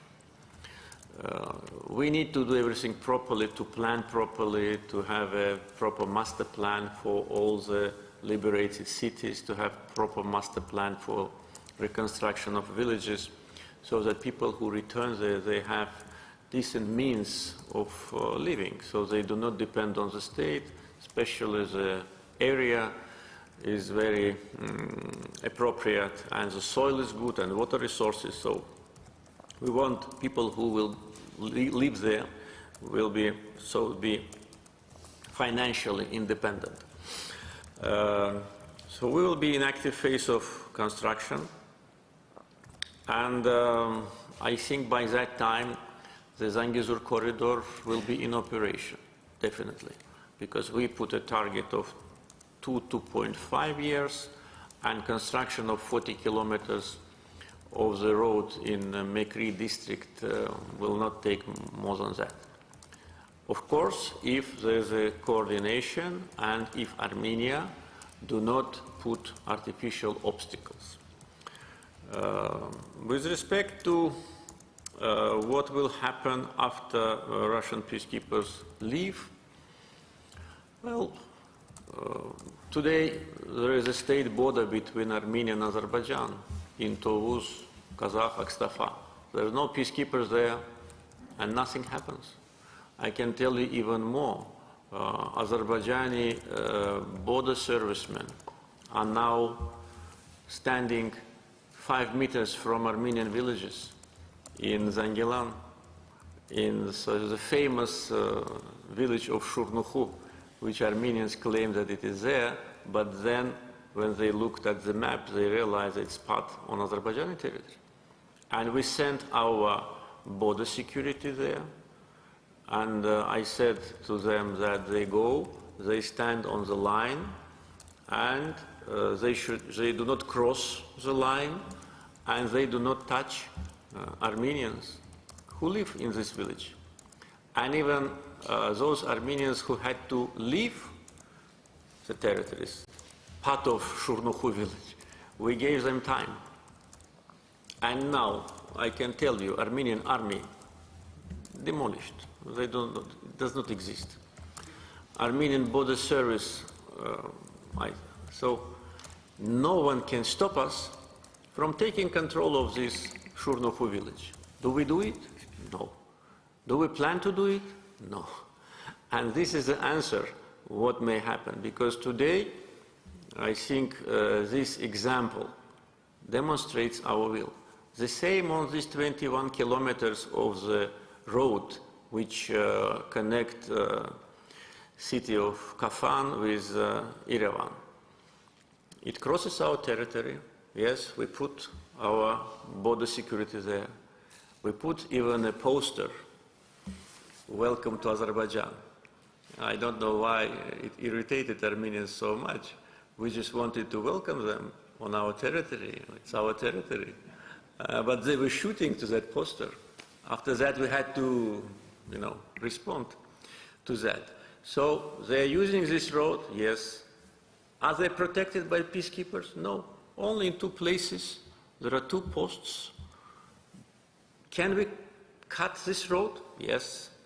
Do we cut it? No. So I think this is the answer. But of course, if Armenia behave as they behave now, because now they're totally demoralized, disorganized, there's no army, there's no way even to think about revenge, but therefore I said that we're very concerned when they have negotiations with Russia on modernization of Armenian army. And this concern was delivered to Russian officials, modernization. Why? Any possibility for revenge will only create unnecessary tensions. Therefore, if the situation continues like that, I think there will be no problem living side by side. On many occasions, I, as example, mentioned Georgia, where Azerbaijanis and Armenians live not only in the same region, but sometimes in the same village, and nothing happens between them. Brenda Schaffer, University of Haifa, Israel. Thank you, Mr. Hajiev, and thank you, Mr. President, and congratulations on restoration of justice for the refugees of Azerbaijan, and I hope for an easy, or at least peaceful Ramadan to the families of the martyrs. From independence, Azerbaijan succeeded in building an exceptional, modern, and highly capable military force. The second Armenia-Azerbaijan war is being studied as a model of 21st century warfare, with Azerbaijan having demonstrated possession of highly skilled special forces and not only possession of modern technologies, but unique integration of and application in an integrated battlefield of these technologies.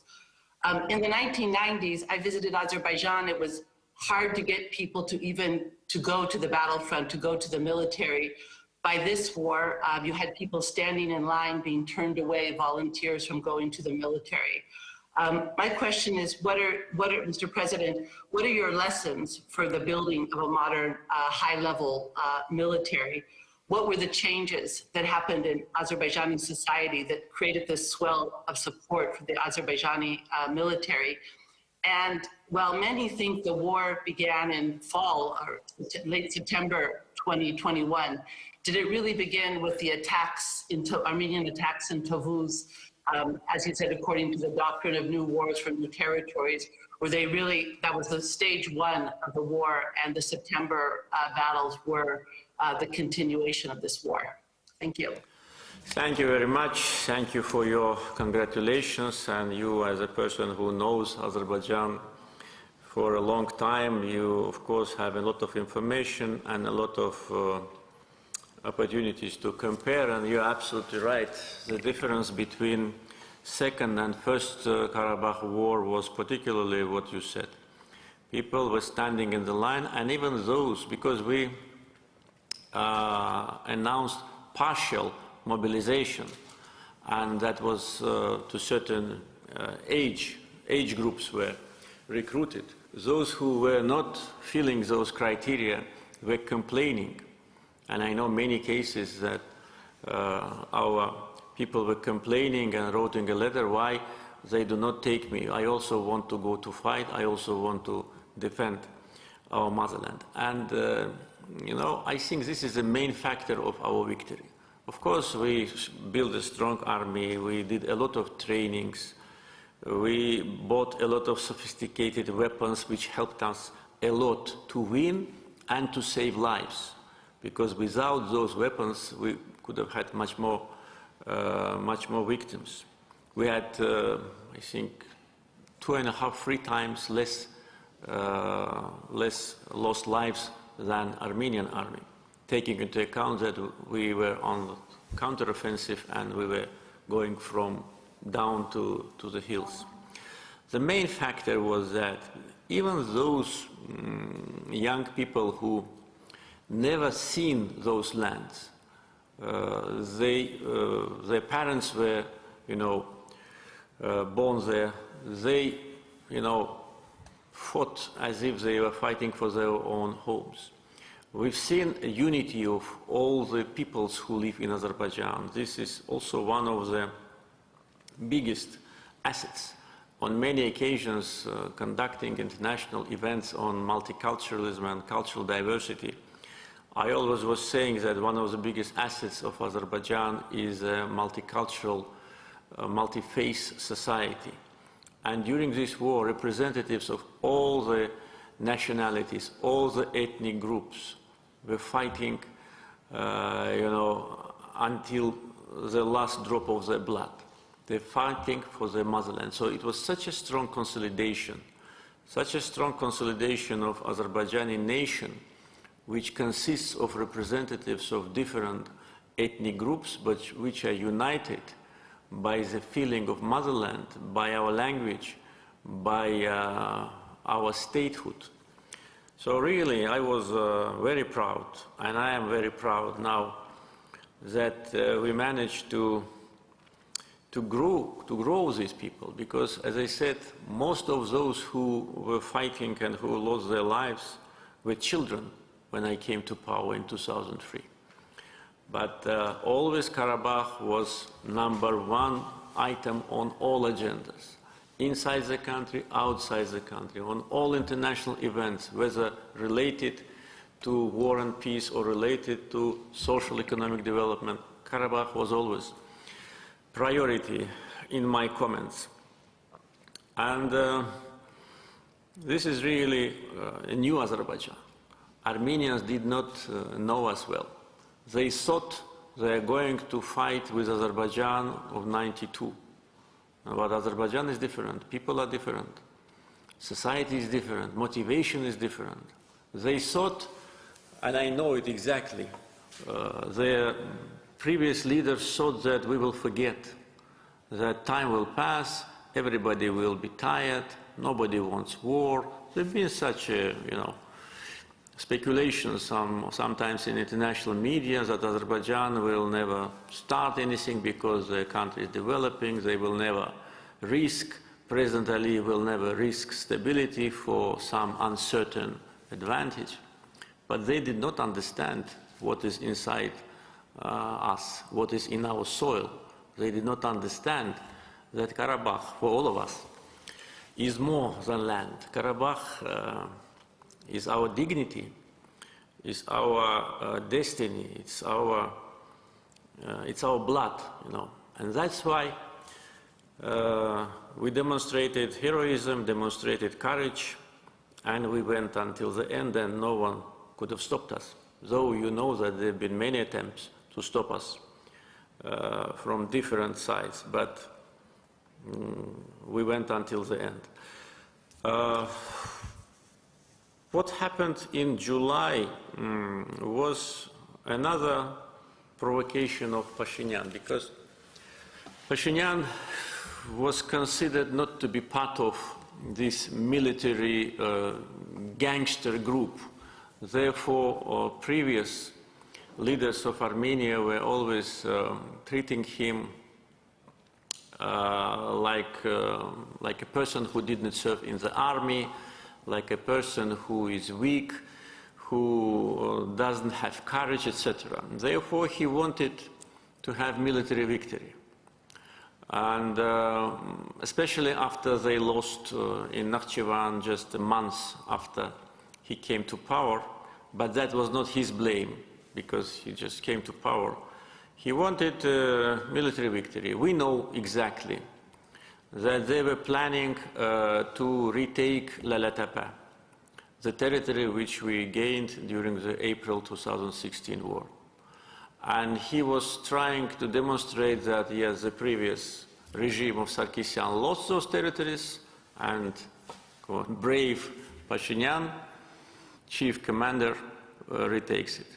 And by the way, now, when they themselves start to understand more about the war, they start to publish articles and making statements that their attempt during the war to retake Lalatapa cost them a lot of lives. And actually, part of the army was totally destroyed there. In July, they wanted to occupy territories in Tovuz. It is clear, because we were accused by them that 2 of our soldiers with the UAZ car came to attack their positions. This is ridiculous. We demonstrated during 44 days what our army is. If we wanted to take those lands, we would have taken it first. And since, why should we take the lands of Armenia? Why should we give Armenia a chance to apply to ODKB for military support? Are we crazy? No. They wanted to take the lands, and so Pashinyan could come there and said, I'm a brave commander of an unbeatable Armenian army. I came here and stand in Tovuz. That's what they wanted. And we pushed them back. And when we pushed them back, I can tell you even more, we could have moved forward, because they killed our general, they killed our officers, and we had to take revenge. But I stopped our army. We did not cross the border, we just kicked them out of our territories and stopped. Though already there in Tovuz mountains there was no Armenian troops, we could have easily went kilometers ahead. But I said, no, the time hasn't come. Then they did another in August in Goranboy. They sent a group to penetrate our positions, and the head of that group was detained. And then September. So that's because, again, because of misunderstanding, miscalculation, overestimation of themselves and underestimation of Azerbaijan. But they made a fatal mistake, and they now have to pay the price for that.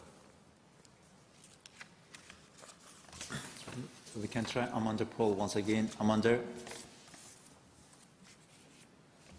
Yes, I hope you yes. now. Now it's better. Okay, thank you. Yeah, thank you, Hikmet, and thank you very much, President Aliyev. It's a great pleasure to join you here this morning.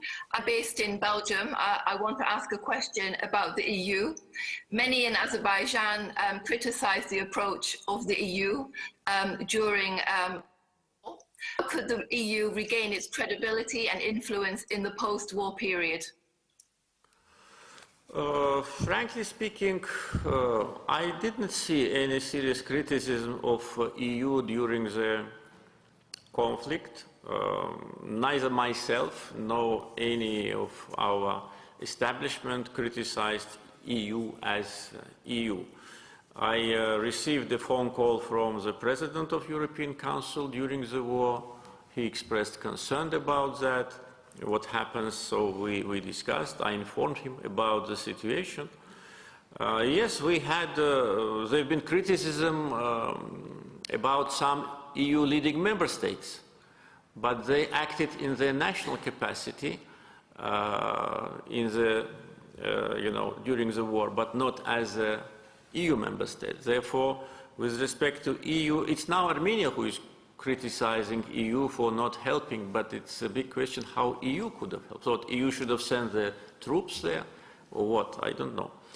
So with respect to post-conflict development and the EU role, I said already, we did not get any messages from EU how they want or plan, if they want or plan to help us with reconstruction, with resettlement of refugees. It will be a huge task for us, not only from point of financial resources, but from methodology. We've been never in this situation when we have to recover the territories which are level to ground. And there could be some international experience to give us advice how to properly plan it, what could be the steps in which consequence the steps must be taken. And of course, if international organizations, including EU, will consider any provision of any assistance, we'll be grateful. I can tell you even more, with regard to pandemic, our negotiations with EU a little bit were frozen on the new agreement, but I already publicly said that as soon as now COVID is over, more or less, situation will be more stable, we will restart. It's a big part of that agreement have already been agreed. It's only some 7–8% needs to be agreed. Therefore, we are planning to continue our close cooperation with EU, and even those member states of EU which during the war and after war are attacking us, I think they also need to, some of them already, make changes in their attitude. After war, I can tell you there was only one EU member state whose foreign minister allowed himself very improper comments about Azerbaijan, but we almost kept silent. Only our foreign ministry responded because we were very afraid of this country. This really, I advise you also to be very afraid of this country which attacked us brutally. And I told all our officials, keep silent, otherwise they will come and occupy us. Do you know which country is that? The country is called Luxembourg. Yeah. And I can tell you just for comparison, the territories which we liberated is a territory of 4 Luxembourgs. So therefore, Foreign Minister of Luxembourg better take care of himself and stop this insinuation. But apart from that, after war, there have been nothing negative, and we hope that EU will continue to be our big partner, especially, as I said before, with 9 members of EU, we already have strategic partnership format of cooperation. Thank you, Mr. President. Amanda Paul was the last speaker in our list. On behalf of our entire group, I would like to extend our warmest appreciation and regards for the time that you have spent together with us, your valuable and precious time, and you have provided us with guidance and vision and thoughts, and based on that, together with Ambassador Hafiz Pasha, we'll continue our discussion, and we're also looking forward to visit Trophies Museum in beautiful Baku Boulevard. Thank you, Mr. President. Thank you very much. I'd like to ask, maybe someone else has questions, because it may seem as if Hikmet had a kind of a list of speakers, a little bit Soviet style. Maybe someone wants to add. Mr. President, it was open process, and we asked them to subscribe for the list.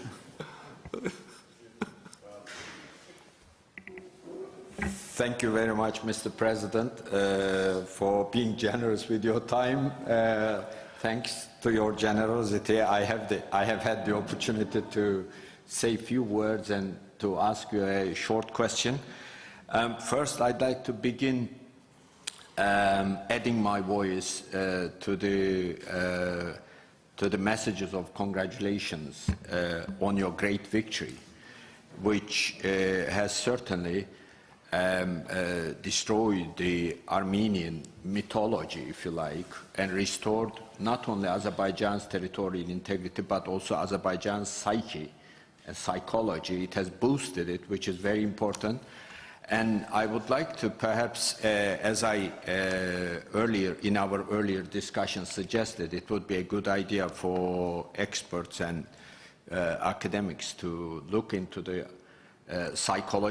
political psychological side of the whole event. You know, how does a sort of delusional psychology work in terms of creating a fake political culture, which certainly influences the policy making in a country like Armenia. We certainly saw it in the case of Greece after, for instance, the Turkish great victory in 1922. They go through enormous traumas, and then it is not easy for those countries to get over those traumas. But, you know, in the end, one way or the other, even if the circumstances and the factors that shape all that are different, one way or the other, they will have to come round to the reality. And I think it would be a good idea on that. And the other thing I'd like to ask is about the restoration of Azerbaijan's territorial integrity. So the war has provided that. But there are some, not sticking points, but do you have a timetable about what to do with the restoration of the Azerbaijan's sovereignty over those little bit of territories, not little bit, but in certain parts of Karabakh area? Do you have a timetable that you may have agreed with the Russian peacekeepers and others, or are you going to take things as they come up in order to restore Azerbaijan's sovereignty? Perhaps through a step-by-step approach. But again, congratulations on your great victory, which basically gave all of us great happiness in Turkey and across the region. Thank you. Thank you. Thank you very much for congratulations, for support. We felt support from Turkey, of course, from the leader of the country, from president, from high-ranking officials, from NGOs, from media, from the whole Turkish society. So it was a unanimous, a very strong support, and we're very grateful for that. I think that it will take time for Armenia to adjust themselves to a new reality.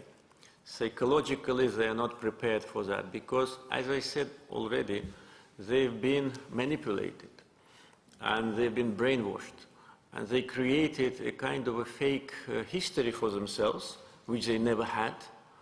I don't want to go into much details, but even those their historical heroes do not belong to their nation, whom they pretend to have. And the history of 20th century is completely fake history. And they were trying to persuade each other, and probably the biggest problem is they managed to persuade each other about what they have not been never and what they plan to have. Otherwise, before the war, they wouldn't have, on the high level, president and I think prime minister, were talking about serf agreement. They were talking about territorial claims to Turkey. One should be crazy, you know, to talk about that and to plan it. And I remember several years ago when then criminal President Sarkisyan was asked at some meeting with young Armenians that when we will return to our ancient land in Turkey. And what he said, our generation achieved this victory, it's for your generation to do that. And now where is Sarkisyan? He ran away from Karabakh. He was there during the war. He came there, but then he ran away, along with Kacharyan, who were considered to be war heroes. They're cowards. And the former defense minister, Oganyan, who lost his leg in the first Karabakh war, and he could have lost his head in Shusha if he didn't flee Shusha just a couple of days before we came. So this is their psychology. And they were raised that they are the greatest nation in the world. They deserve the whole, universal support. Everybody owes them. Nobody knows for what. And they were exploiting their fake stories in order to get some personal and corporate advantages. Then now, when everybody understood that their army does not exist, that they had 10,000 deserters, 10,000, unbeatable army, the whole their perception changed. This is a trauma, you're absolutely right, psychological trauma, but who is responsible? Themselves. Not only those who were in power, but the whole society is responsible. They need to open their eyes to understand that they will have to live in this environment. They are more and should be more interested in establishing relations with Turkey than Turkey. Turkey can live with this border closed forever. For Armenia, it's necessary. We can live forever. For instance, we talk about Zengezur corridor, yes, it will have connection with Nakhchivan, but don't we have connection now? Yes, we have. It will be for them, and they need to make this change. But if you ask me, is there anyone in Armenian political class who would realistically treat the situation? No. Even if there is such a person, he or she will never do it publicly, because immediately will be under attack, immediately will be under fire. He will be called Turk as an insult in their language. He will be called traitor, etc. With respect to the timetable of sovereignty, I think I already said that Nagorno-Karabakh conflict is over. Those Armenians who live now under Russian peacekeeping forces control, as I said before, we consider them Azerbaijani citizens. It's a matter of time of reintegration of this region. We will not, push too hard, because we've done what was right. And I think these people themselves will understand that for them it is better to have normal relations with their neighbors. And even now, when whole logistical support to those territories goes through Barda and Agdam, once again it is clear that this is a region integrated with Azerbaijan. Lachin corridor did not exist 100 years ago. There have been no roads in Lachin and in Kelbejar until 1930s. People could go only by horses. And of course this region had no connections with Armenia. It was fully integrated with the rest part of Azerbaijan, economically, socially, in every way, and it will be like that. That's reality. And we're ready. We have thousands of Armenians who live in Azerbaijan now. As I said, during the war, the sister of the former Armenian defense minister lives in Azerbaijan. And she lived in Azerbaijan while he was a defense minister and while he was, occupying our territories. And no one even pointed a finger on her. This is our culture and our policy. So full integration of Karabakh region is inevitable. It will happen, but we need to do it on time and with maximum patience. Yeah. Please.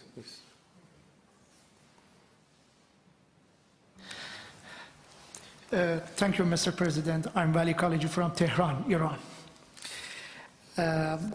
Azerbaijan's successful retaking of the provinces of Fizuli, Jibril, and Zengilan transformed the de facto status of 138 kilometers section of the border with Iran. Therefore, an Armenian de facto state has been replaced with a de jure state, Republic of Azerbaijan. Now we can work each other on different issues, including border management and fulfillment of Khudafarin Dam and its hydropower plant. These developments are positive. But on the other hand, there are many questions about establishment of Nakhchivan corridor to Republic of Azerbaijan inside of Iran. Also, Azerbaijani and Turkish officials have repeatedly spoken about these corridors, especially the non-cutting of the Iranian-Armenian border. Many Iranian people and experts are worried about this corridor. The question is, what will be the real width of this corridor? This corridor will be only the connection of citizens of the Nakhchivan and Azerbaijan, an internal corridor, or will it become our international corridor?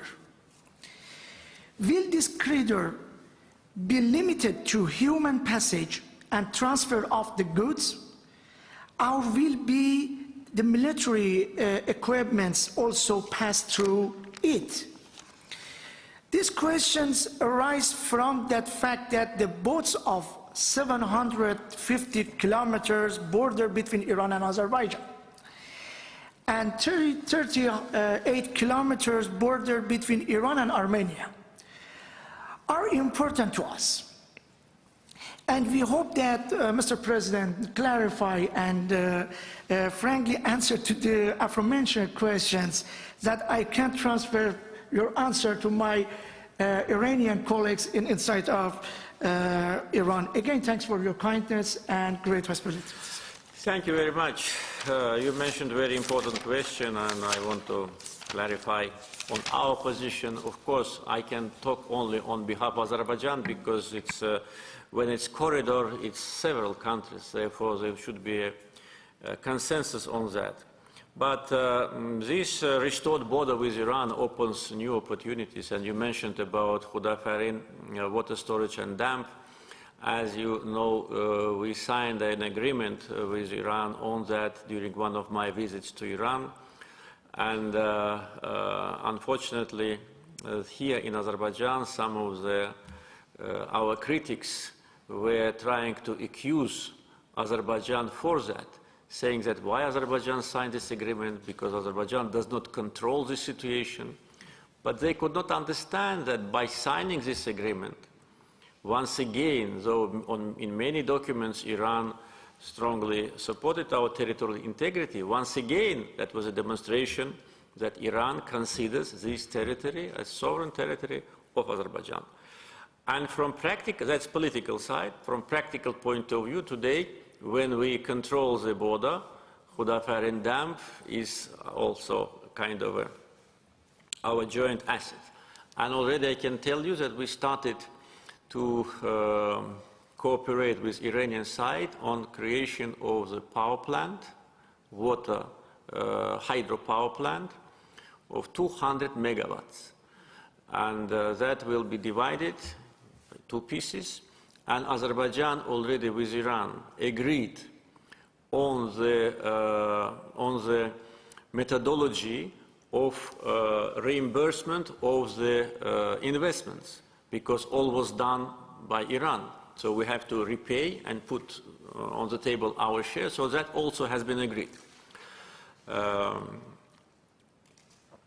With respect to the concerns of the border, I think these concerns are absolutely groundless, and there have been such concerns in the beginning of post-war period, but you know that there have been high-ranking delegations from Iran visiting Azerbaijan, Minister of Foreign Affairs, Deputy Minister of Foreign Affairs, and we broadly discussed, I personally with both of them, with Mr. Zarif and with Mr. Arakchi, broadly discussed our views of that, and I think we found a common ground for that.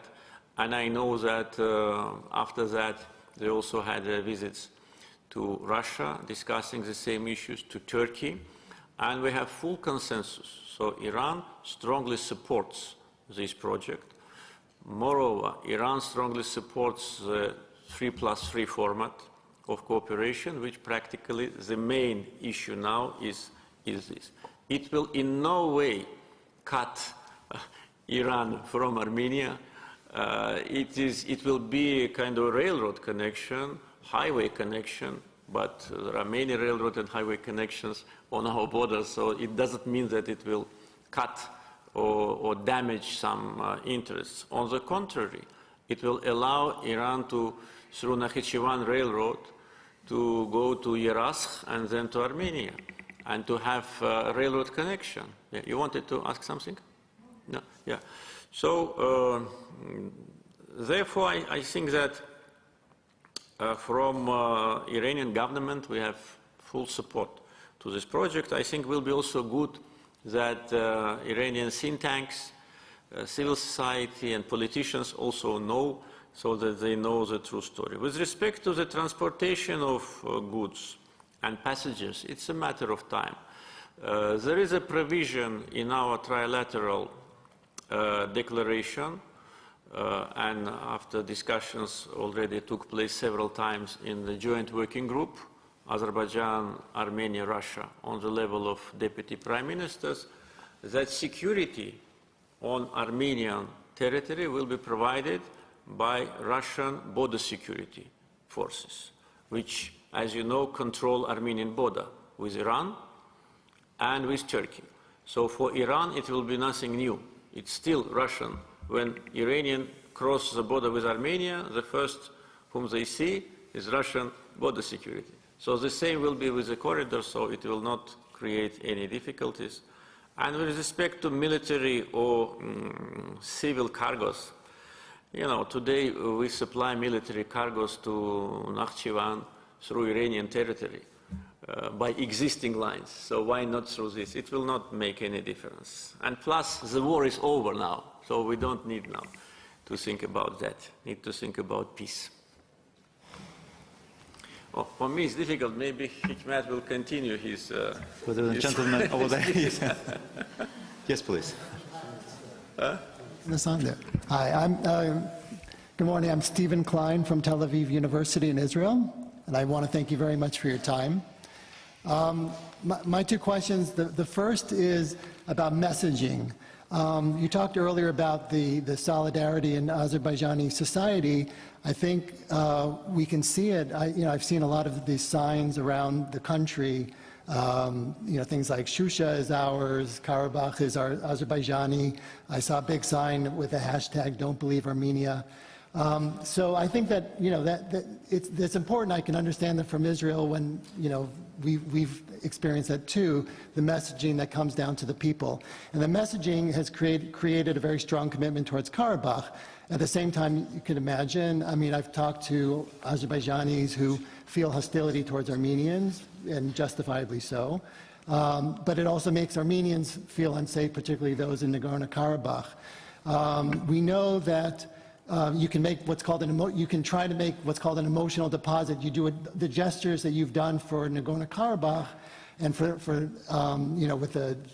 using Azerbaijani territory, it's done as a positive gesture. But when it's done at the wrong time, it can be an emotional withdrawal because they're still feeling the trauma that you've also spoken of and recognized.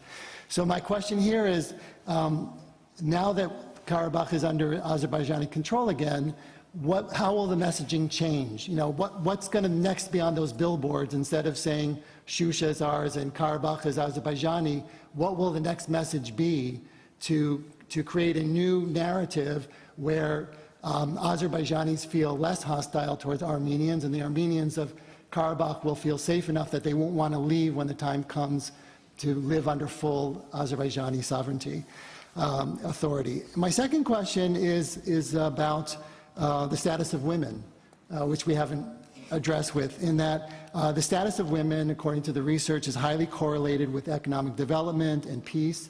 And I understand that Azerbaijan's made a lot of progress in the last 20 years or so in that role, but sometimes closing that gap you can make a lot of progress here. Closing that gap further gets harder. So I wanted to know how you see that and what you see the government's role in furthering advancing the status of women so that there can be more diversity, more women around the table, making decisions, which shows, according to the research, will contribute to post-conflict development and cooperation. Thank you. Thank you very much. I will start from the second question, because women are always a priority, so you will understand me. I think that the role of women in Azerbaijan is pretty high in different segments, in different sectors of our life, and that was historically. The respect to women is a kind of a historical tradition of Azerbaijani people. And as you probably know, one of the first decisions of the Azerbaijan Democratic Republic, which was established in 1918, was to give the right to women to vote. It was 1918. And emancipation of women at that time was one of the priorities. And really, today, I think the achievements are obvious. And for me, frankly speaking, it's sometimes it's strange when Azerbaijan is perceived as a country where women do not have enough rights, or women's rights are deteriorating, or the kind of a discrimination. Not at all. The fact that there's not many women here is because we have guests here. So it's your table now.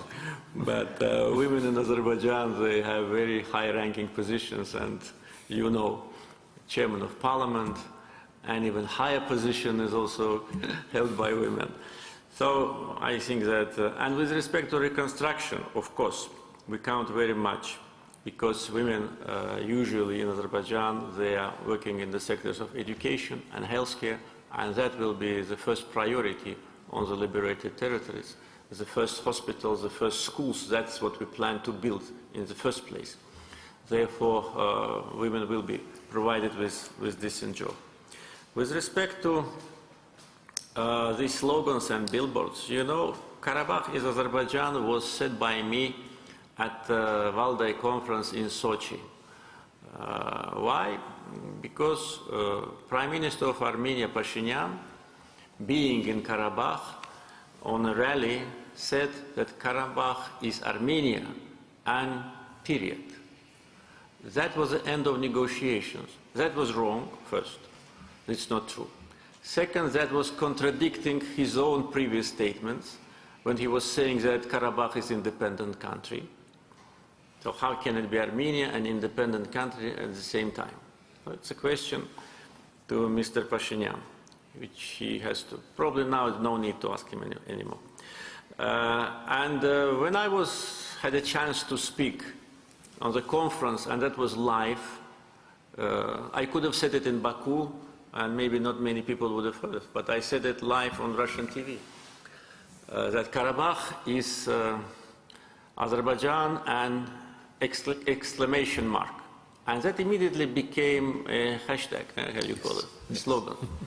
And therefore, that was the main slogan for our victory, for all my statements, and that's why we see it everywhere.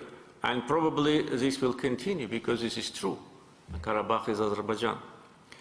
But with respect to the new billboards, I already said about one. We put one, "Welcome to Azerbaijan," on the road which Armenians consider to be their road, but it also irritates them. I don't know what to write. When we write "Karabakh is ours," they are not happy. When we write "Welcome to Azerbaijan," they are not happy. Probably they need to have this post-traumatic period to be treated well, and as I said, by politicians and by international community to guide them to adjust themselves with a new reality. But during the war and after war, we completely refrained from any hostile rhetorics. My comments and statements and messages to Azerbaijani people were always added that Armenia should give us a timetable for withdrawal and we will stop war. And it happened. So we did not do something which was wrong. We did only what was appropriate and on time. Çağrı Erhan, Çağrı Bey siz müracaat edin. Çağrı Erhan, I'm a member of Presidential Council of Security and Foreign Policy Issues. I would like to also congratulate you personally as the Ali Başkumandan of Azerbaijani Army and each and every member of Azerbaijani nation who won this victory, a highly precious victory. You mentioned Azerbaijani people had Turkish flags among with Azerbaijani flags in Azerbaijani cities, but I'm sure you also know in every Turkish city we had Azerbaijani flags throughout these 44 days of war. We celebrated the victory as we are Azerbaijani citizens in Turkey as well. So this period of high cooperation between Turkey and Azerbaijan showed that the sentence that two states, one nation was not only a rhetoric, but is also a reality, and we commemorate late Haydar Aliyev with his leadership in this moment. I would like to ask a very short question. After the current developments and current situation and new dynamics in the region, do you think there is a need for Minsk Group, and what would be the functions if there will be a Minsk Group, new functions? Should they renew their functions and their existence? What is the aim of this 30 or 25 years old group now? Thank you. Thank you very much. Thank you for your kind words and for congratulations. We know that in Turkey our victory was received as a victory of all of us, and we're very grateful for such a strong brotherly support, as I said, from all segments of Turkish society, from ordinary people, from everyone. So we felt this solidarity and support which gave us additional power and strength. With respect to the Minsk Group, I met the ambassadors of the Minsk Group after war, and I told them that when they were asking me how I can see their future, I asked them to give me some proposals, because it was basically Minsk Group, the group which always was giving proposals. Of course, based on positions of Azerbaijan and Armenia, but elaboration of principles and topics on the table were elaborated by them. And of course, the internal, how to say, composition and internal relations within Minsk Group were always their priority. Therefore, first of all, we need to know what is the position of the co-chairs, Russia, United States, France, how they see the Minsk Group future functioning, because it's them actually who are co-chairing this group. We think that the conflict is resolved, and that's our position. Is there a room for a group which was supposed to help to resolve the conflict after the conflict is resolved? I don't know. At the same time, I am not in a position to say we don't need Minsk Group any longer, go away. No. Why should I? Therefore, I diplomatically ask them to think about, to show creativity. They've been so creative during all these 29 years. So show some more creativity. And, but I think if talk seriously, there could be some areas where they can play their role, because as a post-conflict situation, not as a group which needs to help to resolve the conflict. And here I completely disagree with some of the representatives of the Minsk Group countries that the conflict must be resolved. It already has been resolved. If I say that it is resolved, it means that it is resolved. If Armenia says that it is not resolved, then I can ask the Armenian side how they see the resolution. What should we do? So I think that they need to think something for themselves, to be creative, to be supportive, not to do something which can damage this fragile peace, not to give some unrealistic promises to Armenia, and to try to be neutral, to try to be impartial, and to try to seal this situation. And when I talk about future peace agreement with Armenia, if Armenia would consider this option, then there could be a lot of room for international players. The issue of demarcation, delimitation, interaction. So we are part of international community, we are part of OSCE, and OSCE has a very special role in the region. Therefore, I think that they can be useful, but it's been quite some time that they do not visit us.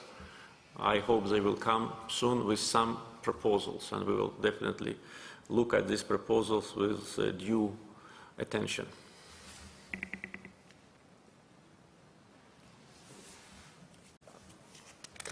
Yes, Taras, please. It was congratulations as well from Ukraine on the liberation of your territories. I don't think it was not just Turkey which was unanimous in supporting Azerbaijan. Ukraine was also unanimous from every political force and every media outlet in the country. That was very, very important. Joking before I say a question, when I've been listening to this very interesting exchange of opinions, I'm wondering whether the Armenian intelligence services were on holiday for the last 10 or 20 years. Or maybe they did not know how to use Google. Perhaps Yandex is not as good as Google, I don't know. But my serious question to you, which I don't think has come up yet, is what to me, and it kind of relates to the previous question on the Minsk group, is the problem with the Minsk group was that the United States was absent from the region under two presidents, so it's not a question of political party, two different parties. And France was biased. Both houses of the French Parliament voted in November to recognize the independence of Nagorno-Karabakh. So France was supporting separatism in Azerbaijan and then at the same time claiming to support Ukraine's territorial integrity in the Minsk group over Donbass, over eastern Ukraine. It's a kind of a contradictory, a very strange multi-vector foreign policy. The US here, what would you like to see from the new US administration in this region? Broader than the Minsk group, what would you as the President of Azerbaijan like to see the US become more active, more involved, more on the ground? Is it not time for the US to return? Thank you. Thank you very much. Thank you, first of all, for your congratulations and convey gratitude to our friends in Ukraine who supported Azerbaijan. We followed that. Of course, during the war, we were very sensitive to how countries react to what happens, and therefore, strong position from Ukrainian society was highly appreciated. That. Thank you. With respect to the questions, I fully agree with you that France was acting on the side of the separatists, and this is true. And I, on several occasions during the war, was talking openly about that. And that was, of course, inappropriate. Because maybe many of you do not know, but I can tell you the story how France became the co-chair. Because France was not from the very beginning the co-chair. France became the co-chair of the Minsk group upon the request of President Chirac. He insisted very much, and he was asking my late father many times And then during my numerous meetings with late President Chirac, always he was telling me the same story, how he persuaded my father to allow France to be co-chair of the Minsk group. And he said, your father was objecting and openly saying no, because he said, we have nothing to do against you, but you are a very strong Armenian diaspora. This diaspora will influence your decision-making process, and you eventually will be on the side of Armenia. And President Chirac persuaded him and promised him that it will not be the case. France will be neutral. And after that, my father gave agreement, because if he didn't give agreement, France wouldn't have been there. So this is just a reminder to some French politicians who probably do not know this story. And I can tell you, during all period of our close cooperation with France, this neutrality and impartiality was observed with different level of, different level of neutrality, if I may say so. Even I can tell you that when President Hollande was attending ceremony in Armenia on the 24th of April, the same day he took the plane and came to Baku. The same day.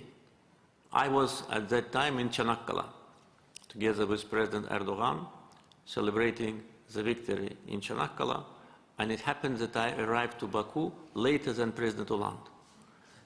Yeah. He came earlier, and we met the next morning, and I highly appreciated that, really appreciated it until today. I remember it as a real sign of politician, statesman, responsible person who was a co-chair of the Minsk group, and he clearly understood that if he goes to Yerevan on this occasion, which will be highly unpopular in Azerbaijan, he should come here in order to show respect to us, to have balance, to demonstrate neutrality.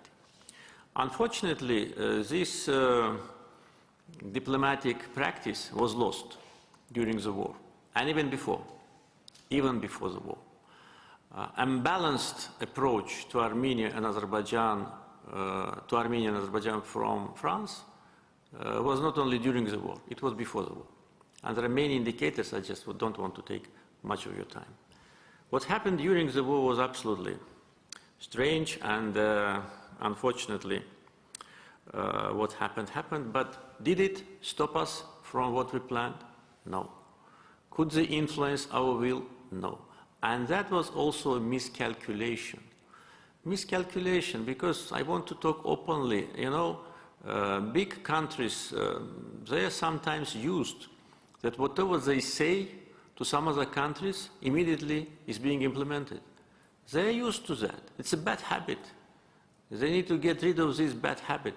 It's like smoking. You become addict to that. And when somebody does not do what you want and what you say, they become angry. Their anger just, you know, bothers them. Nothing which was said to me during the war by anyone to stop or to liberate what we already, to liberate back, to give back territories was done.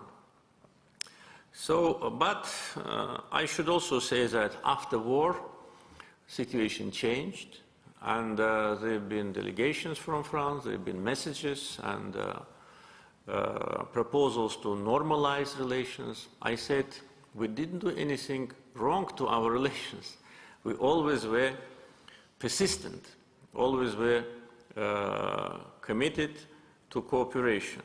But what happened, and absolutely, you're absolutely right when you say that France strongly supports Ukrainian territorial integrity and at the same time did not support territorial integrity of Azerbaijan.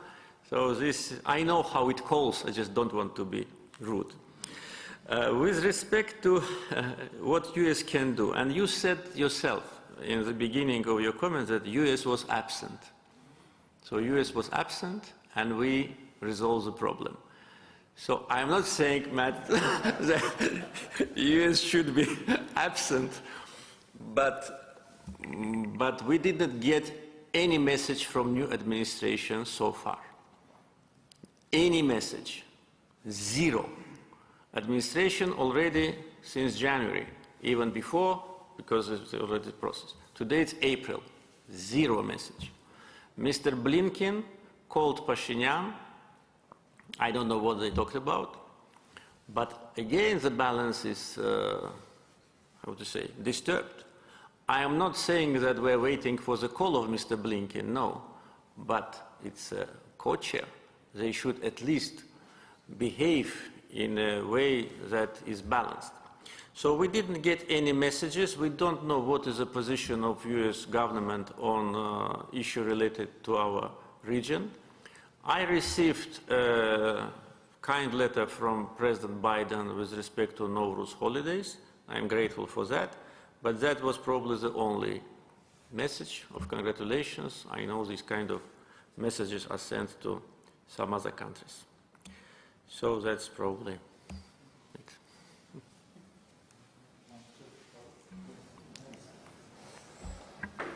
Thank you.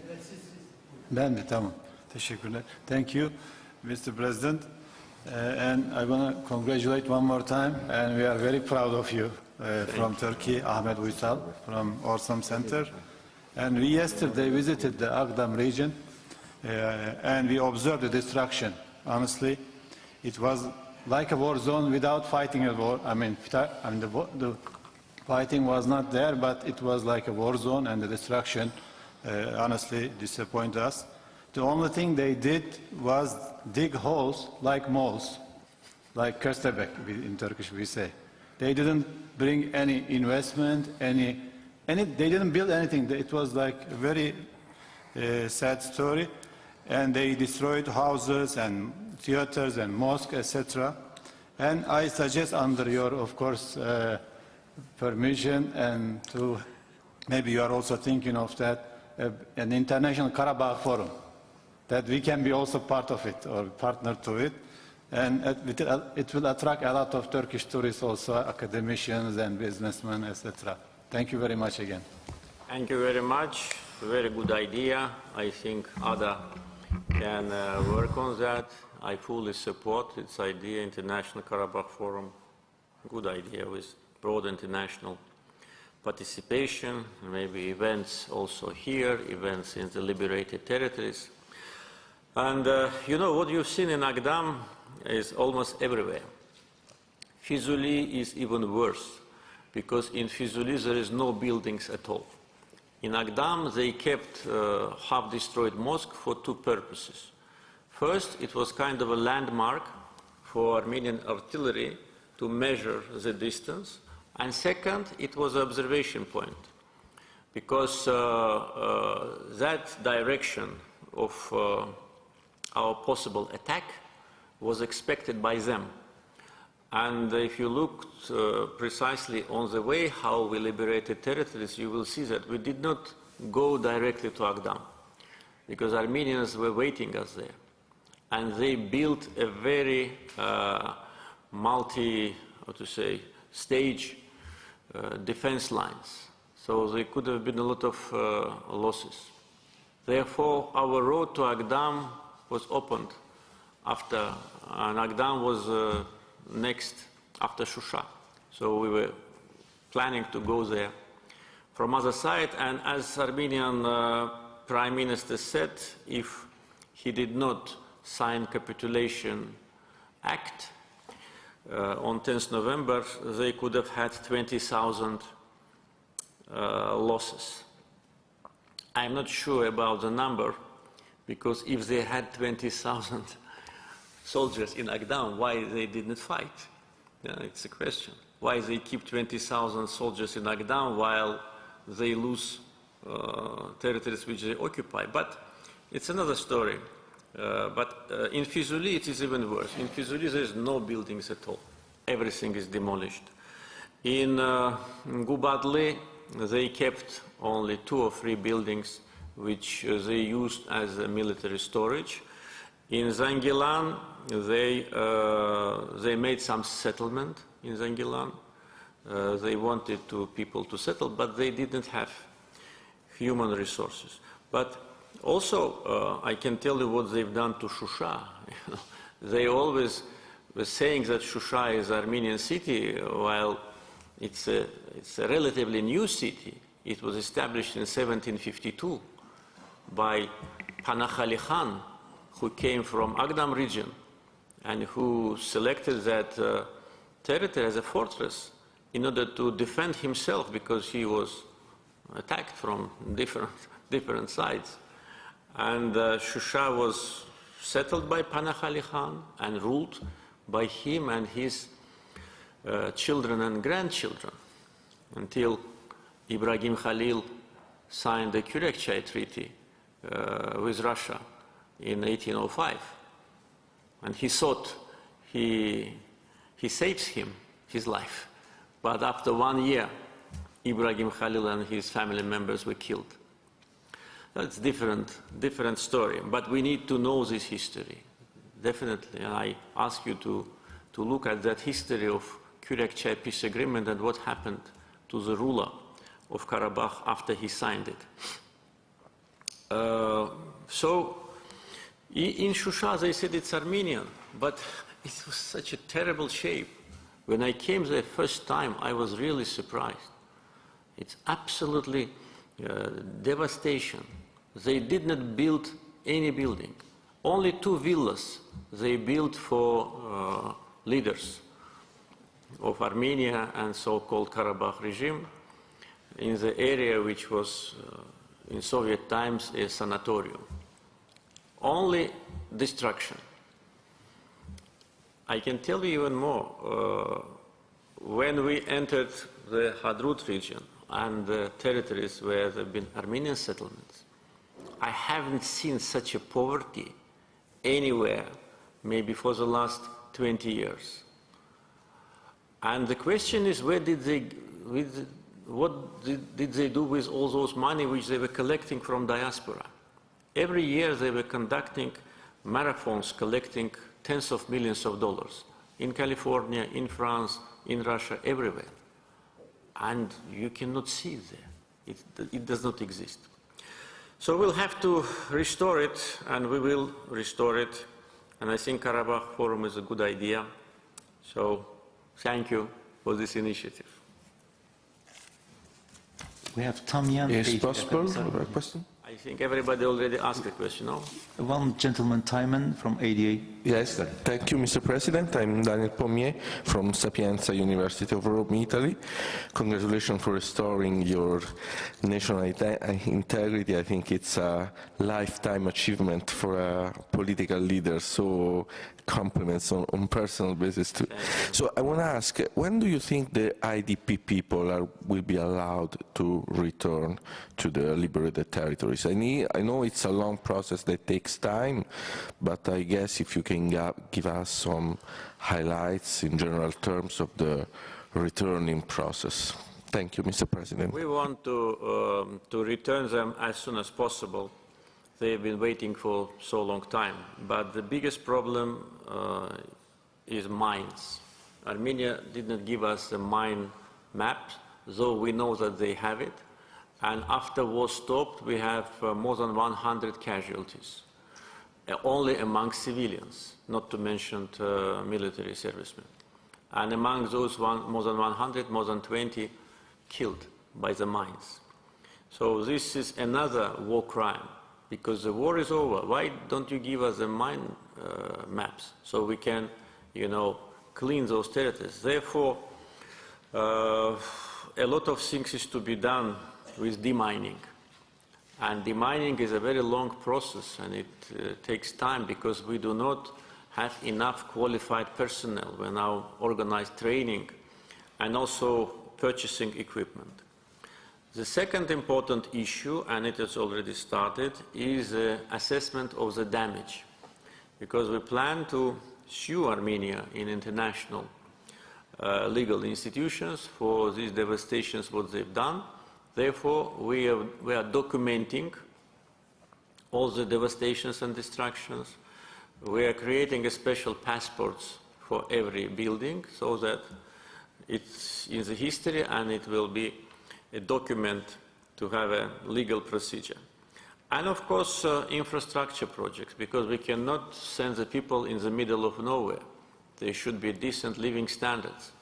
And we already started projects. I can name some of them. For instance, construction of highways already started from Fizuli to Shusha, from Shusha to Jabrail, from Horadiz to Zangilan, from Barda to Agdam. All these are already in the process. The budget have been approved. Power generation, the lines, already the line to Shusha have been built. Now power station in Shusha will be opened soon. And as I said, maximum 2 years, all Karabakh will be, electrified, and we will have access capacity. Then water supply. There is no water pipes. If people go there, what they're going to eat, what they're going to drink, how they're going to have their, agricultural activity. We need to plan properly, and city planning, of course, because everything is level to ground. Therefore, there will be new city planning projects. It's also now in the process. We started immediately, and I can tell you that the first city planning project which we will approve is Agdam, and other cities also. We started already one pilot project in one of the villages in Zangilan, Smart Village. I think the beginning of the reconstruction will start maybe next month, maybe in June, and hopefully by the end of the year that pilot project can be already implemented. At the same time, I already, in my communications with our partners from different countries, I already raised this issue to attract companies who can provide us with some ideas of city planning, of village planning. And we want to invite these companies to work with us because our construction capability is not enough to rebuild this territory. As I said, for Luxembourg, we have to rebuild. It's a serious task. Therefore, it's difficult to say when all of them will be returned, but they will be returned in stages. Most probably, the return will start from those villages which are situated close to infrastructure. For instance, in Agdam, Fizuli, Jabrail, they were easier to bring lines of electricity and water. And slowly, slowly, we will continue. At the same time, we are building now, we are planning, not yet, planning to build an airport in Lachin, because to get to Lachin is not easy. We need to have a cargo plane there in order to develop. And the road to Kelbejar also is being built. Existing road now is under control of the Russian peacekeepers. We are using this road, but sometimes it is not known when and how. Therefore, we need to build a lot of tunnels because the height of the mountains is 3,500 meters, and these roads did not exist before. So, again, I'm a little bit difficult for me to say exactly when, but in stages, probably, hopefully, starting from the next year, first IDPs already must be settled. Good luck and God bless you. Thank you.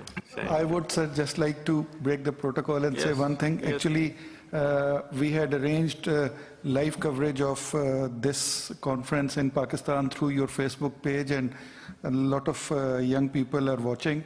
Yeah. And they just texted me to tell you that your leadership is not only the source of motivation for the Azerbaijani youth, but for the youth in Pakistan also.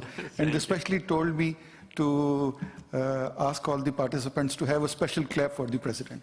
Thank you, thank you. Thank you very much. And I have one It has been already presented to you. It's the first edition of what we've done about the former look of the cities and the destruction. There'll be many books like that, but this is the first edition, and it will be, or it is already distributed. So you are the first receivers of this book. So thank you once again for being with us. Thank you for your questions. And now we have a picture ceremony.